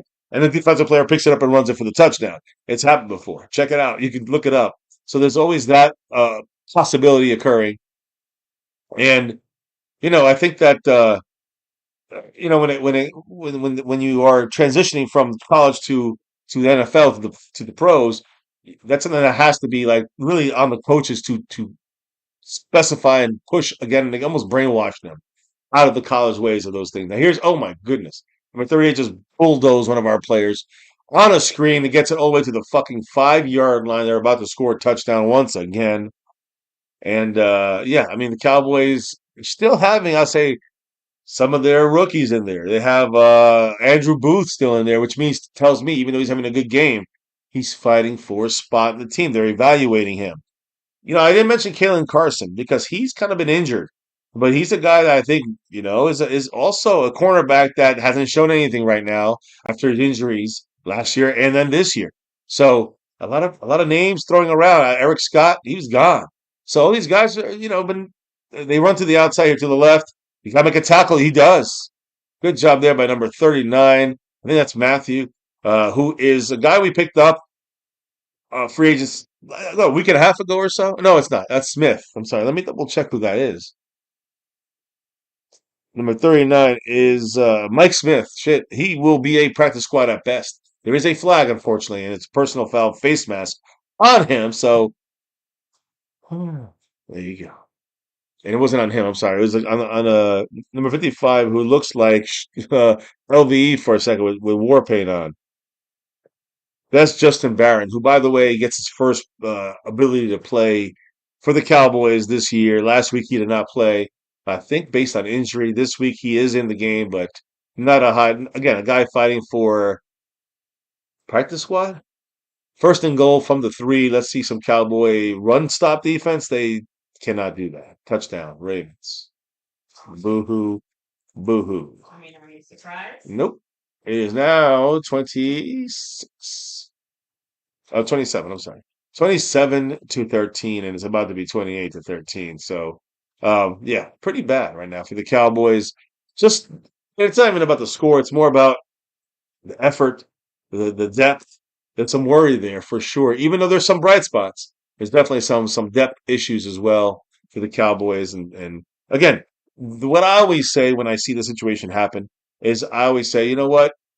Put Israel Mukuamu with the starters. You're going to get a much better. Even he's looking great here, but you're going to get even a much better player there when he's mixed in with better players around him. You'll see why he's the worst of the starters, but he'll still be, looking better. And that's what I say with Joe Milton. That's what I say with a lot of these guys. But at a certain point, if you're already a low-level guy striving to go forward and try to, outdo your expectations, if you make too many mistakes, it's over. If you're Joe Milton, you make a couple mistakes, you just need more development. There's a difference when you're a guy, the team wants to keep a little longer and a guy who's expendable. They're not going to let Joe Milton go. They're not, at worst, he'll be the third stringer. Maybe. I doubt it. They'll find a way to make him be the starter. Not starter, but the backup, only just because of the fact that, you have the trade portion of things. I think the trading for Joe Milton, the trading for him is the big deal. The trading for him is no, you don't agree? I think the trading for him is is like where he will stay with the backup situation and never be a backup, never be a third stringer to Greer because Jerry Jones made the trade, whether he deserves it or not. By the way, John Luna deserves that. 5 on it. I'll speak on that in a minute. What did you think about that though? About the Joe Milton? Like he's not. I think he's guaranteed to be I the wasn't backup. really. Oh, okay. I'm sorry. I That's think. why I was a little bit like Oh, thrown caught off off guard guard. when you were kind of like, Okay. So we got right. John Luna in the house with the 5 on it. No, shout out to you, Mr. Luna. You know what he said? What did the man say? Put this donation down for sea Oh bass. shit. And how much time is left? Not Fuego no luck with our much. answer. 9 minutes and some change in the fourth quarter. Yeah, So. not much. Fourth quarter, we're getting close to the end here. But thank you, sir. That means I think we're 4 away. Yeah. Is that we're 4 16 away? out of 20. 16 So. out of 20. Much love to the man, John Luna, making it happen. I think we had Calvin Richard and Big D and a couple others. Sky Skeptical. Johnson, by the way, said, I hate this coach, but there's still no running game or defense. You said you hate the coach. He said that. Yeah, that's what I'm saying. He said he hates the coach. I said you as in him. Mhm. I mean, I think that he is okay, but he's not a game changer. Yeah. Schottenheimer. He's just a puppet for the Joneses, and I still think that. Well, is this for Mr. John Luna again? Yes, It is. He hits another 5 on it. Who is this for? Shout out again, Mr. John Luna. Thank you so much. He said, put this donation down for Dustin Roberts. We need to hit that goal. Hey, not just that, but you are powering yourself up. You're currently at CeeDee Lamb 88 points on the stream, boss. So give us some good luck here. Let's go. It's going to take a lot to even make this fun as far as a win possibility. But I always look for it as, it's nothing to lose. Let's see if we can break something here. Who can show what? Here's Kelly again. Josh Kelly takes it to the 28-yard line-ish. Like I said, no injuries. That's it for me. Yeah, I agree. Injuries. But now you have Malik Davis in the mix. That's a good point. Let me triple check the injury situation. Will Greer, by the way, he's coming in. Yeah. So Will Greer is in. If you wanted to see him, you're going to see him now. We only could muster 13 points, and 7 of those were on defense, by the way. Let me remind everybody that. So keep in mind, real quick, shout out to Kenny Hill Jr., who's the one that mentioned this, but last week the Cowboys said, the reason that we didn't stop the run is because we didn't tackle enough in practice, and so they did extra tackling drills in practice. Well, it shows a difference, and I think also the added quality of the players. The stats actually don't. Really? They don't show it? I think in the beginning they did. Will Greer saying, I want to be a backup. It got like 140-something yards. And Fant got hurt. That's not good. Fant got hurt, as we say that. He got his ribs or his left side shoulder, his collarbone. Not good there. He got hurt. He's kind of a fullback tight end hybrid. Shout out to you, John Luna, showing that love again. Another one. With another $5 holler saying, he said, put this one down for Sniper. Appreciate him. Thank you, Mr. Luna. Fant's getting dragged off there not dragged off, but pulled off his left shoulder is injured there. That sucks because he is someone the Cowboys use on the practice squad and sometimes call him up for games. Oh, Sky Johnson, that must be insufferable. By the way, John Luna. Oh man, I'm in DC in Commander's country. That sucks. 93 points for John Luna. Back up to 93. Or 93 goes to 98. I was going to say, hold up, wait a minute. And he's racking them up. We're about to hit Luna that. said, hold the fuck up. Yeah, because it's about to expire in like 2 minutes. Oh, is it? He said, put this one down for Barry Wilson. Oh, shit. Barry Wilson in the house. house. Mr. Luna. Appreciate you. Much love. That means we're how many away then? I think 1. Yeah, 2? we're 1 away. Oh, wait. Will Greer going deep? No. It's a flag. No, okay. Well, it's a flag, but it was uncatchable. He went to Trayshawn Holden, number 7. Don't worry. He's not taking over. We still have Trayvon Diggs, but Will Greer threw that basically out of bounds. It was uncatchable, so there was no flag there. Much love to the man John Luna, who's pummeling this thing at the end here. But like I said, there was a couple. Let me see. Oh, there's 2 minutes left. Yeah, but by the way, just throwing this out there, yes, even for a preseason game, our lack of run stoppage here defensively is noticeable and stands out. So, went right down. There's Maffa, and we lost 3 yards. Fuck. Just triple checking on the injury situation. Oh, shit. Just to make sure. And guess what? The man John Luna did it once again. Put everybody over the top. In the chat. Thank you so much, Mr. Luna. Shout out to you with that $5 holler. And he said, put this one down for Sky Johnson. And that should put us over the top. That does. And I want to make so much. I want to make it clear. Every name that's get put on here after this also gets added. You want to do it like that. Yeah. You know what I'm saying? It just now we hit that watermark. Anybody gets in there, you're in the raffle basically. So Good luck to those that want to. Ooh, Oh, it's a sack, but there's probably a hold. Also a fumble and Baltimore's ball. So Greer just fumbled the ball on the sack. We probably held. It looks like it was illegal formation or false start in the By the Cowboys. way, this Damn it. injury update that I was looking for because I knew it happened, but I couldn't find anything. So Mingo Yeah. was ruled out for the rest of this game with a Hand knee or injury. knee? I'm sorry. Yes. Yeah, so he was flexing his right knee after he jumped up for that fade, but the point is that Knee not injury. even questionable, ruled out. So keep that in mind. Mm. Hopefully it doesn't impact his chances on the roster or something like that. Mm. Maybe he's one of the guys that, depending on the severity. Yeah, we got to see the severity tomorrow. Since it's a knee injury and he was fully ruled out, that's the only thing that makes me kind of pop up a little red flag, like, oh, keep that in mind. But I know. it could have been much worse. Agreed. That sucks. Something to keep an eye on. Something we'll watch. And something that could determine the difference in the trade of Tolbert. Now we got to keep him, right? Just like that, gone. So, by the way, John Luna, who put everybody over the top, I see Raul Aguilar saying it. The goal has been reached. It has. And again, every 5 on top gets automatically added to the list. Yeah. So now it's anybody. I mean, if you still can gift them, still can add yourself on there if you wanted one, or you can add 2, 3, or 4 if you want to. Oh shit, they're running all over. What did I say about stopping the run? You're just finishing it up strong like this. And by the way, since we hit the goal, what does that mean for me? And they keep. Oh, that's right. Take a shot. Take a shot. But no, I was gonna say they keep going out of bounds too. Like, please stop. I know. Ravens. I know. Please just stay in bounds. I know. You don't have to stop the clock. And it fucking sucks, but because we get more chance for injuries. And okay, so unfortunately the penalty. It's on us. It was yeah, he like punched him in the face. Cheers to John Luna. Let me shout out the people who helped make this happen. Big D, skeptical fan. Yeah. The lunatic. Calvin Richard, Dwayne, I say top dog, and the man John Luna, who's the number 1 spot here. 3 out of 4 spots. Thank you, Mr. Luna, who, by the way, is heading out now because he's going to go finish the end of that Astros game. It's currently tied. So. Oh shit! I hope the Astros win and your wife enjoys it there. She's live at the game.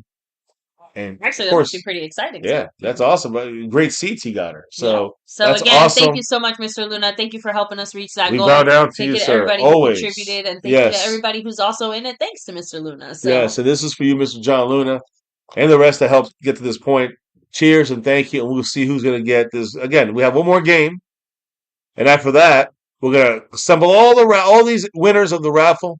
People that are in the raffle. Oh, touchdown Baltimore again. There's a flag, though. Flag, it might be on us. I'm not going to take a shot for this yet. But thank you, John Luna. Appreciate it. This shot. Actually, you know what? Fuck it. This is for John Luna before I put it out. Cheers. And go Cowboys.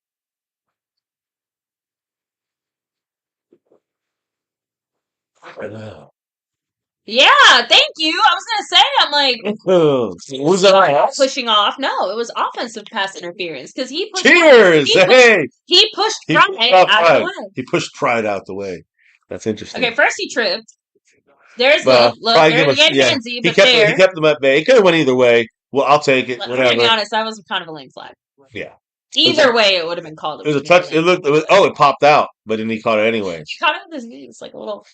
So that's 2nd and 19 with 6:06 to go in the game. Yes, and thank you again, Mr. Luna. Have John a great Luna, night. cheers to you, brother. Appreciate you. And again, I have a little special thing you can donate to one of his buddies that passed.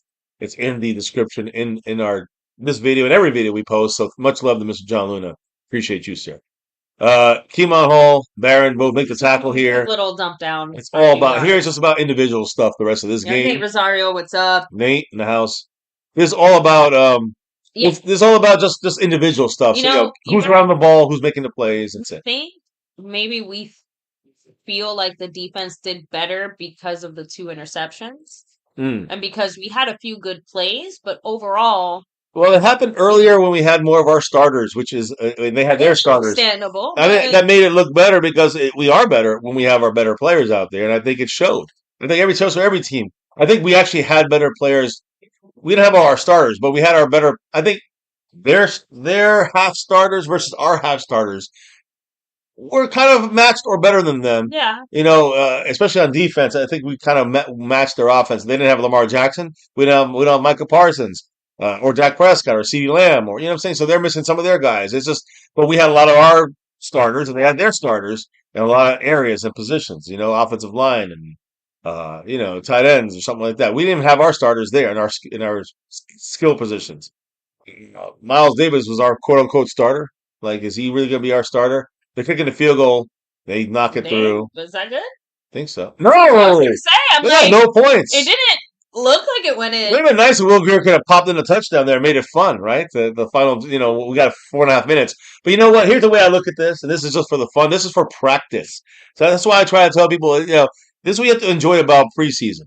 It's good to practice these scenarios too. Like I said. Here's what I'm trying to say. So just ask your team, are they ready? And this is a starter. I'm going to show you how this is a starting game day practice. So this is vital for game day.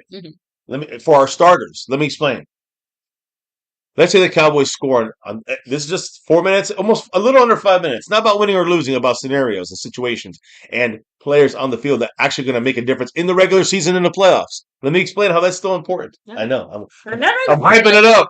But let me explain. Sorry, because I saw a comment in the chat that cracked me up by the champ. He's like, "Stop smoking crack, bro. We're lucky this wasn't a regular season game." Listen, no one's blowing anyone's smoke. You guys, anyone who takes this as if you cry about this game, then that means you taking it too serious. It's not about it's. There's good and bad and ugly in this game, and we've talked about it here. The worst thing that's happened in this game is the fact that Mingo got hurt. Yeah, so I mean, we care about injuries. That's number one. This team is not ready to make any playoff run. Let me make that clear. But I do want to say this. And Princeton Fant did get ruled out with that shoulder injury. Who did? Princeton Fant. That sucks too. Another injury. That's 2 injuries right there. That's the worst part about this game.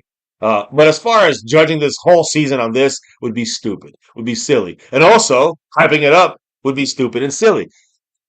What was my point that I was trying to make in the beginning about the fact that that this game hasn't been too bad?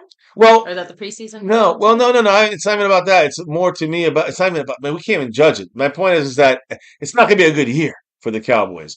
It's more to me about the individual roles, the individual players that can kind of sneak on this team and have a good play here. But getting your half your team was starters today. Half their team was starters. Doesn't matter. It was what? We had a safety with Joe Milton. That's going to be Dak Prescott. It's going to be more starters in this game. We're going to have CeeDee Lamb in the game. So the performance would have been a little better on offense. The performance would have been a little bit better on defense. You saw this week we had more defensive players in. It was a little bit better of a defensive showing when those stars were in there. Sam Williams, Tyre Elam, those guys, Kenneth Murray, Jack Sandberg. These are starters. These are guys that are going to play major minutes for the Cowboys. Now, they had starters as well. But they had their backup quarterback. We had our backup quarterback, and you can see he's both shitty. Both nothing special. But I think when you take I always say this every single year, you take a guy who's kind of shown out a little bit in preseason, throw him in with the starters. And then he will look probably worse than he did in preseason, but he's going to be better than what you got. He's the best you got. He's going to be with the best of the players. So he may be also be able to play up to that. That goes to anybody. Never get another freaking flag. Discipline there. Will Greer back pass. But let's be real. We're seeing the penalties now because you kind of said it. Third stringers, we're in third, fourth, fifth stringer territory. We're going to see the sloppy play. We're going to see those types of things. So I will say this. I will say this one good part. People want to ask, what's the good thing? The beginning half, the first half, beginning quarter half, we didn't play great, but we played better than last week. Yeah. Last week we were in shambles. Offsides. Offsides on the Cowboys. We played better than last week. That's all I'm going to say. That's not saying we played great. It means we just had a little progression. Yeah, and of course the play of the game was that crazy pass by Milton. Yeah, Milton Domingo, Eminem. Here's a free. It should be a free play if you see a flag. I don't see any. Will Greer going deep on this one. He thinks it's a free play. It is a free play. Flag. So here, just for the fun, this is why. And by the way, this is what I was trying to say. This is where it becomes fun. I don't care what anybody. It was what you were saying. I don't care what anybody fucking says in the chat. My thing is this. This is what any team should do, coach should do. If you cry about this score, then reassess things. I don't care about the score. My point is that you push your team to get to a point where you can try to tie the game. Here's what I'm saying. Let's say somehow in this drive the Cowboys score, even with 3 minutes and go in the game. You kick the onside kick. You want to get your special teams and see how they respond to onside kick in a game situation. That is a starter game possibility situation. Malik Davis out there who looked like our best running back last week, immediately looks like our best running back this week. There's another flag. Hector Colon, what's up? Much love. Royal Security said offensive play calling just. I agree, and that's what we can say these things. Holding Cowboys on offense again.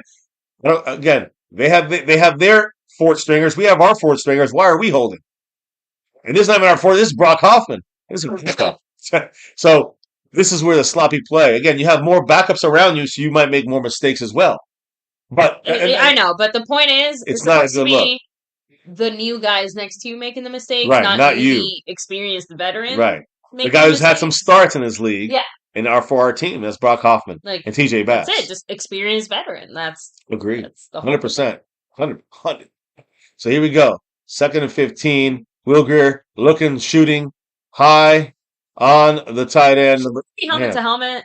I don't know, but it was almost defenseless. It's like I heard crack, but number 46, who would that be? 46 would be Neville. There you go. He got in the fight early in the season, but that was a bad pass. You thought it was bad with Milton. I'm just saying, like, there's a few fights tonight in this game too. A little bit chippy. Same. A little chippy. What team was it that canceled one of their preseason joint practices because they were so embarrassed by the way they played? Really? Oh, I missed that. Hey, Will Greer gets out of the pocket. He's running it. I like this. Giants? I like it. 3rd and 15, though. Why would you do that? Let me try to look that up because, yeah, there was a team this past week that actually canceled one of their scrimmages against another one of the teams because they were so worried about looking bad. So Will Greer slides, gains 7 yards on 3rd and 7. So now it's on 3rd and 15. So now it's 4th and 8. Cowboys are obviously going to go for it and bring it out. This is the bottom of the barrel. These are the last guys on the roster. So we got shotgun here from Will Greer. Jalen Brooks in motion. Well, he's probably our best guy on that field. It was a free play. That should be a free. So we get 5 yards. So it's 4th and 3 on that play. I think it should be.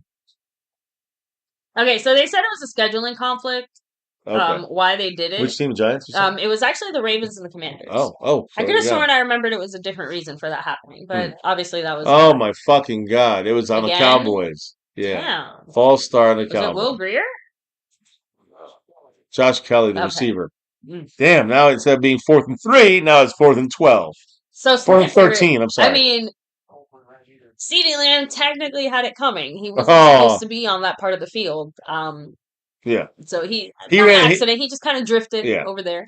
Thankfully, no harm, no foul. No one was they hurt. didn't find him either, which is always good to know. So 4th and 13, 3 minutes and 30 seconds left. Ugh. Their ball. So if you thought it was bad with Milton, it's even worse with Will Greer. Well, and that's that. They both need every snap they can get. Well, guess what? He should get one more shot. He's got in your mind, like to me, even if the Cowboys get the ball back and we lose in 35 to 13, I don't give a fuck. My point is that you still treat that last drive as a 2-minute drill. Yeah, I agree. It doesn't matter what the score is. So you got to see the 2-minute drill and hope your guys can show something in the last drive. Just whatever film you can get from it is what you want to do. There's no overtime. No. Not that we're going to go in overtime. No, but guys, we're still getting towards the end of the preseason game. We're wrapping this one up. And so I have to go pick up little G pretty much as soon as we're done with the stream. Yes. That's what we'll be shutting this one down as soon as the game ends. A quick little shout outs to everybody. We've already given our breakdowns. You're going to jinx us by saying a quick outro. Well, it is because the thing is that we can kind of wrap it up now because we've got to basically run on the clock. So again, for you, your final thoughts on this? I mean, obviously we had a pick 6 with Andrew Booth. We had in the first quarter we had an improvement from last week. I'm sorry. Go ahead. Yeah, go ahead. I'm sorry. Good. Final thoughts. But I was going to say, I'm like, you're going to end up saying everything I was going to say again, and then I'm just going to sit here and say, yeah, I agree with you. All right, I'll do it this time. I'll agree with you. Go ahead. You go. No, honestly, I'm going to keep mine pretty simple. Like I said, from what I saw versus the stats that I'm actually seeing now towards the end of this game, kind of took me back because it felt like our defense played a little bit better in certain moments. And even for a preseason game, like I said, the lack of run stoppage is concerning. Right? I agree. That's all levels. So the whole point is that, like you said, if their third stringers are going up against our third stringers, ours suck real fucking bad because we can't stop the run any which way. Right. But they can stop our third stringers. Our fifth stringers can stop their fifth stringers on the run, though. That we can do, which won't matter. Which won't matter in the game. So exactly. They just throwing that out there. That to me is concerning. I like to see that Milton is getting more comfortable getting into that rhythm. I'm glad that overall, again, injury wise, relatively minor again. I like the fact that Schottenheimer cleaned up some of those coaching things. Yeah. You know, like Yeah. I'm just saying, like it was definitely 2-minute warning. more positive than negative. Most of the negatives aren't like new surprises. Right. They're all things that we already had Yeah, concerns I about. agree. So it's not really like Ma- I'm not feeling too upset about it. The Any main which way. thing for me So is that no injuries that are major. I know we had Fant and we had who else was the guy that Mingo. Mingo. John, that's the So biggest injury, but we'll see. The knee, we'll see what happens with these guys. Like I said, I think I'm trying, and that's what I was going to say. quiet standout to me. Sorry, That Damone Clark. Damone Clark had a Just really good again, start. Good when he was in there, he was the guy that shined. I already said it towards the beginning, but if you weren't here, I had already kind of mentally dismissed him and written him off. His performance today, I think, makes a good Yeah. argument for why he shouldn't just be Him, dismissed. Andrew Booth had a good game. Zion Childress had a good game. I like that we have Sam Williams back in the mix. We've seen him a little for one drive, and I like Ezra who's always around the ball. Yes. But my thing is that the fact that we had Khair Elam was all it was more the scheme than him. But the point is that with our whole team today, we got to see the defense more fully loaded, and by that we saw an improvement from last week at the very least. That's a fact. Outside of that, it's pretty much the same shit. The offensive line did not look convincing yet. That's going to bring down our entire off. I don't care who's the running back. I don't care who's the quarterback. I don't care who the receivers or tight ends are. The offensive line breaks down too fast, too soon. It's going to be an issue. Now, Milton had his issues, but also had a couple nice passes. Yeah. Could add another 40 yards if Cropper would have caught that pass. But he still needs fine tuning. As you can see, Will Greer even more fine tuning. My point is, Milton needs another game like this, another improvement. It's a slight improvement, but it's still improved. He was nervous the first one, needs improvement in this one. So let's see how much more improvement he needs after the next one against the Falcons next week, and against on Friday. No, I do not. Super Queen and King. No, I don't miss Trey Lance. Nope, no Feeling doubt. I very did not miss Trey Lance. Again, defense, like I said, I just think that for the first quarter, we had Miles Sanders in there as well, Lipke, a couple other starters, Booker, not the greatest yet. So my point is that from what we've seen in the first quarter, compared to last week in the first quarter, improvement. Outside of that, it just drops real quick, and then there's a lot of worries in there. A lot of guys didn't play, a lot of starters didn't play this game as well. But so same thing on their side. I I only judge this more on the guys that popped off the screen for a couple plays and the guys that shown that they're like Mozzie Smith. What the fuck? I mean, he's trashed out. Yeah. When you see Winfrey outdoing him, an undrafted guy. I mean, that shows me that Mozzie full cowboy suit. cowboy casual suit. Yeah, that's what I'm saying. Like Mozzie is disgusting right now. He's a bust, and it's going to continue to be a bust until he shows differently. And that's it. No more. Then he might be just have a bad. No, he's a bust. And that's a McClay. And you know how much I love McClay. That's on him. That's the way I see it. That's the way it is. So, anyways, we're seeing here the Ravens setting up it's like a third down, but they're just basically trying to. It's 2-minute warning, trying to run this thing out. 3rd and 12. And we'll get your last thoughts on there too, guys. So throw them down right now. Shout outs to everybody who dropped the love here, supported the channel, and we hit that goal tonight. Yes, we did. Also hit a couple shots. I had 2 from Big D, plus 2 from hitting the goals. So shout outs to everybody on that side. Dwayne Broussard on the silver level membership side. Thank you there. John Luna gifting 5 memberships, taking the lead on the membership board for this quarter. Shout outs to him there. The Lunatic dropping a little love. We had Calvin Richard hitting the bullseye there once, dropping a little love. Skeptical fan also hitting the bullseye, dropping a little love. Big D, he's the one with the shots, dropping them shots. And John Luna said his name multiple times. I'm going to say it again. John Luna, the big winner today, basically. And let me do the shout outs here in the chat so that we can shout everybody out. He's leading up to his overall board. He's the stream boss, and he's also leading in membership gifting for this month. Motor City's the leader in the Cash App. He was a little lead over a Skeptical fan on there. And like you already said, sponsor of the quarter is Mr. Mahalo, Marco Sepian. Again, John Luna here. And gifting wise, it is Skeptical fan, who's the current crown holder. The current crown holder when it comes to the Cash App side, and we're not going to do it again. We're just doing it now. And that is Mr. Cat 52. Thank you. Cat52 for our off-season king of the Cash Yeah. App. Right there. Cat52. Thank you. Like I said, Motor has the lead right now. Anyways, I want to do that outro as well. All right, so tell it like it is. What's up? Saying Lucky King in the building. Shout out my Cowboys wife. Shout out to you. Thanks for being here. Raul Aguilar in Fuego. Have a great night. Sky Johnson, much love. Super Queen and King. Hector Colon. We have Sniper. Royal Security. The Champ. Let me see. Of course, Mr. John Luna. Nate Rosario. Chris Plumage. Still fourth quarter.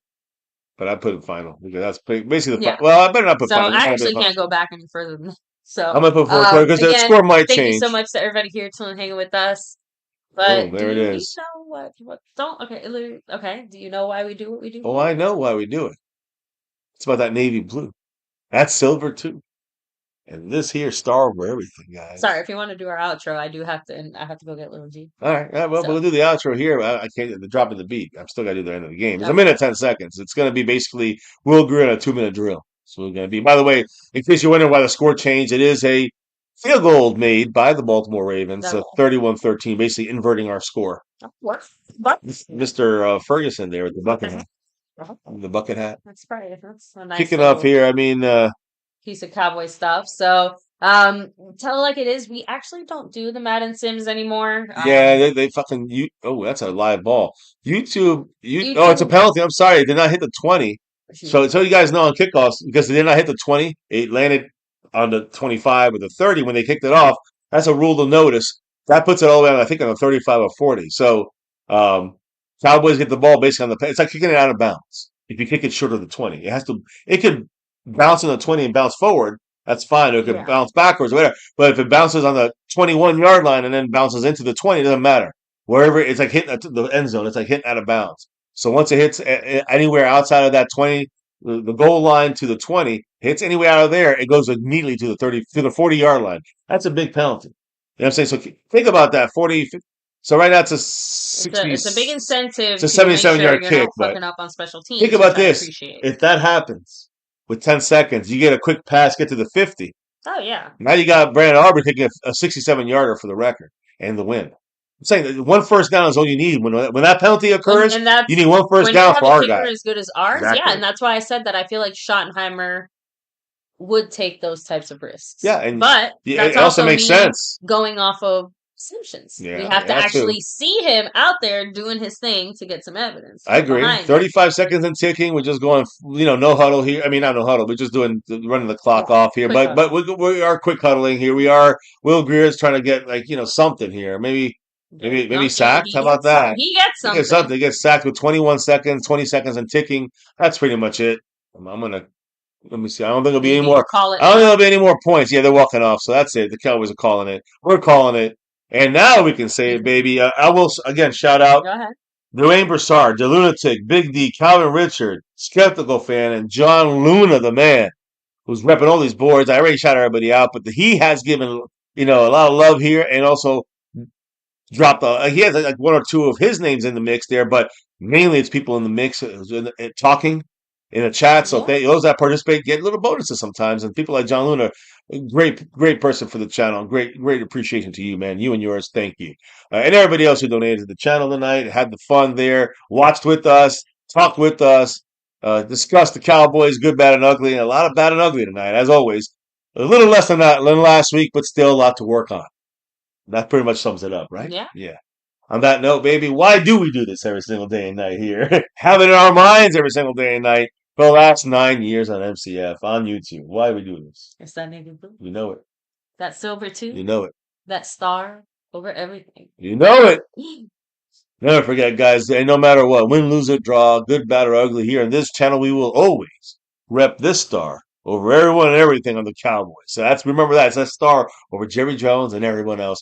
That star over everything. And here, for 9 years, or 8 years, 9 seasons of doing this. I think that's the right. I checked it the other day. I'm like, that's the right number.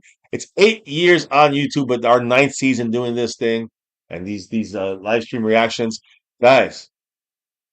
Never forget the number one thing here now and forever. As always, say it with us, say it loud, say it proud, no matter what.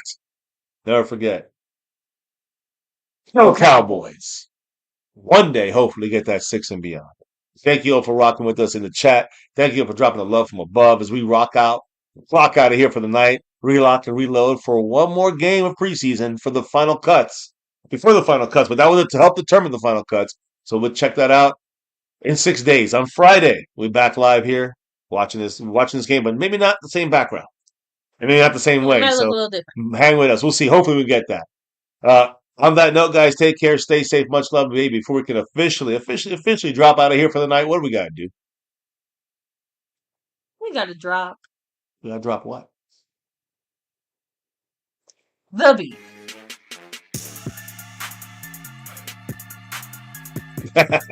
Thank you guys again. Much love to you all. John Luna leading the pack and hitting the goal. All of you guys are hit it. Thank you all. You can be anywhere. You're here chilling with us, talking Dallas Cowboy news, info, and updates, and watching the most up-to-date news and updates and info on the Cowboys. Yeah, preseason game number 2 against the Baltimore Ravens. We got our asses handed to us, but who cares? It's more about injuries, and we almost came out unscathed. Mingo, you know, who else was the other guy that got banged up? And Princeton Fant. That's it. That's pretty good. Outside of that, not too good. Here, preseason week 2 in the books. Cowboys news, info, and updates. Yeah, we reported on this game, play-by-play, watch party stuff. Here in MCF, you know, it's about that navy blue, that silver too, that star for everything. Never, ever, ever forget the number one thing here on My Cowboys Family. You guys rocking with us. Thank you all. We can't do this without you all. And don't forget to hit that like button for the stream. Even if you're watching us on a replay, comment down below as well. Hit the like on the stream. Subscribe to the channel. Hit that notification bell to all videos. Jump in the Discord. The information is in the description. Jump in Discord. Follow us on all social media at My Cowboys Family. And stay safe, guys. As always, we'll see you here in 6 days on Friday for the final preseason game. And as always, stay safe and never ever forget, hey, Cowboys.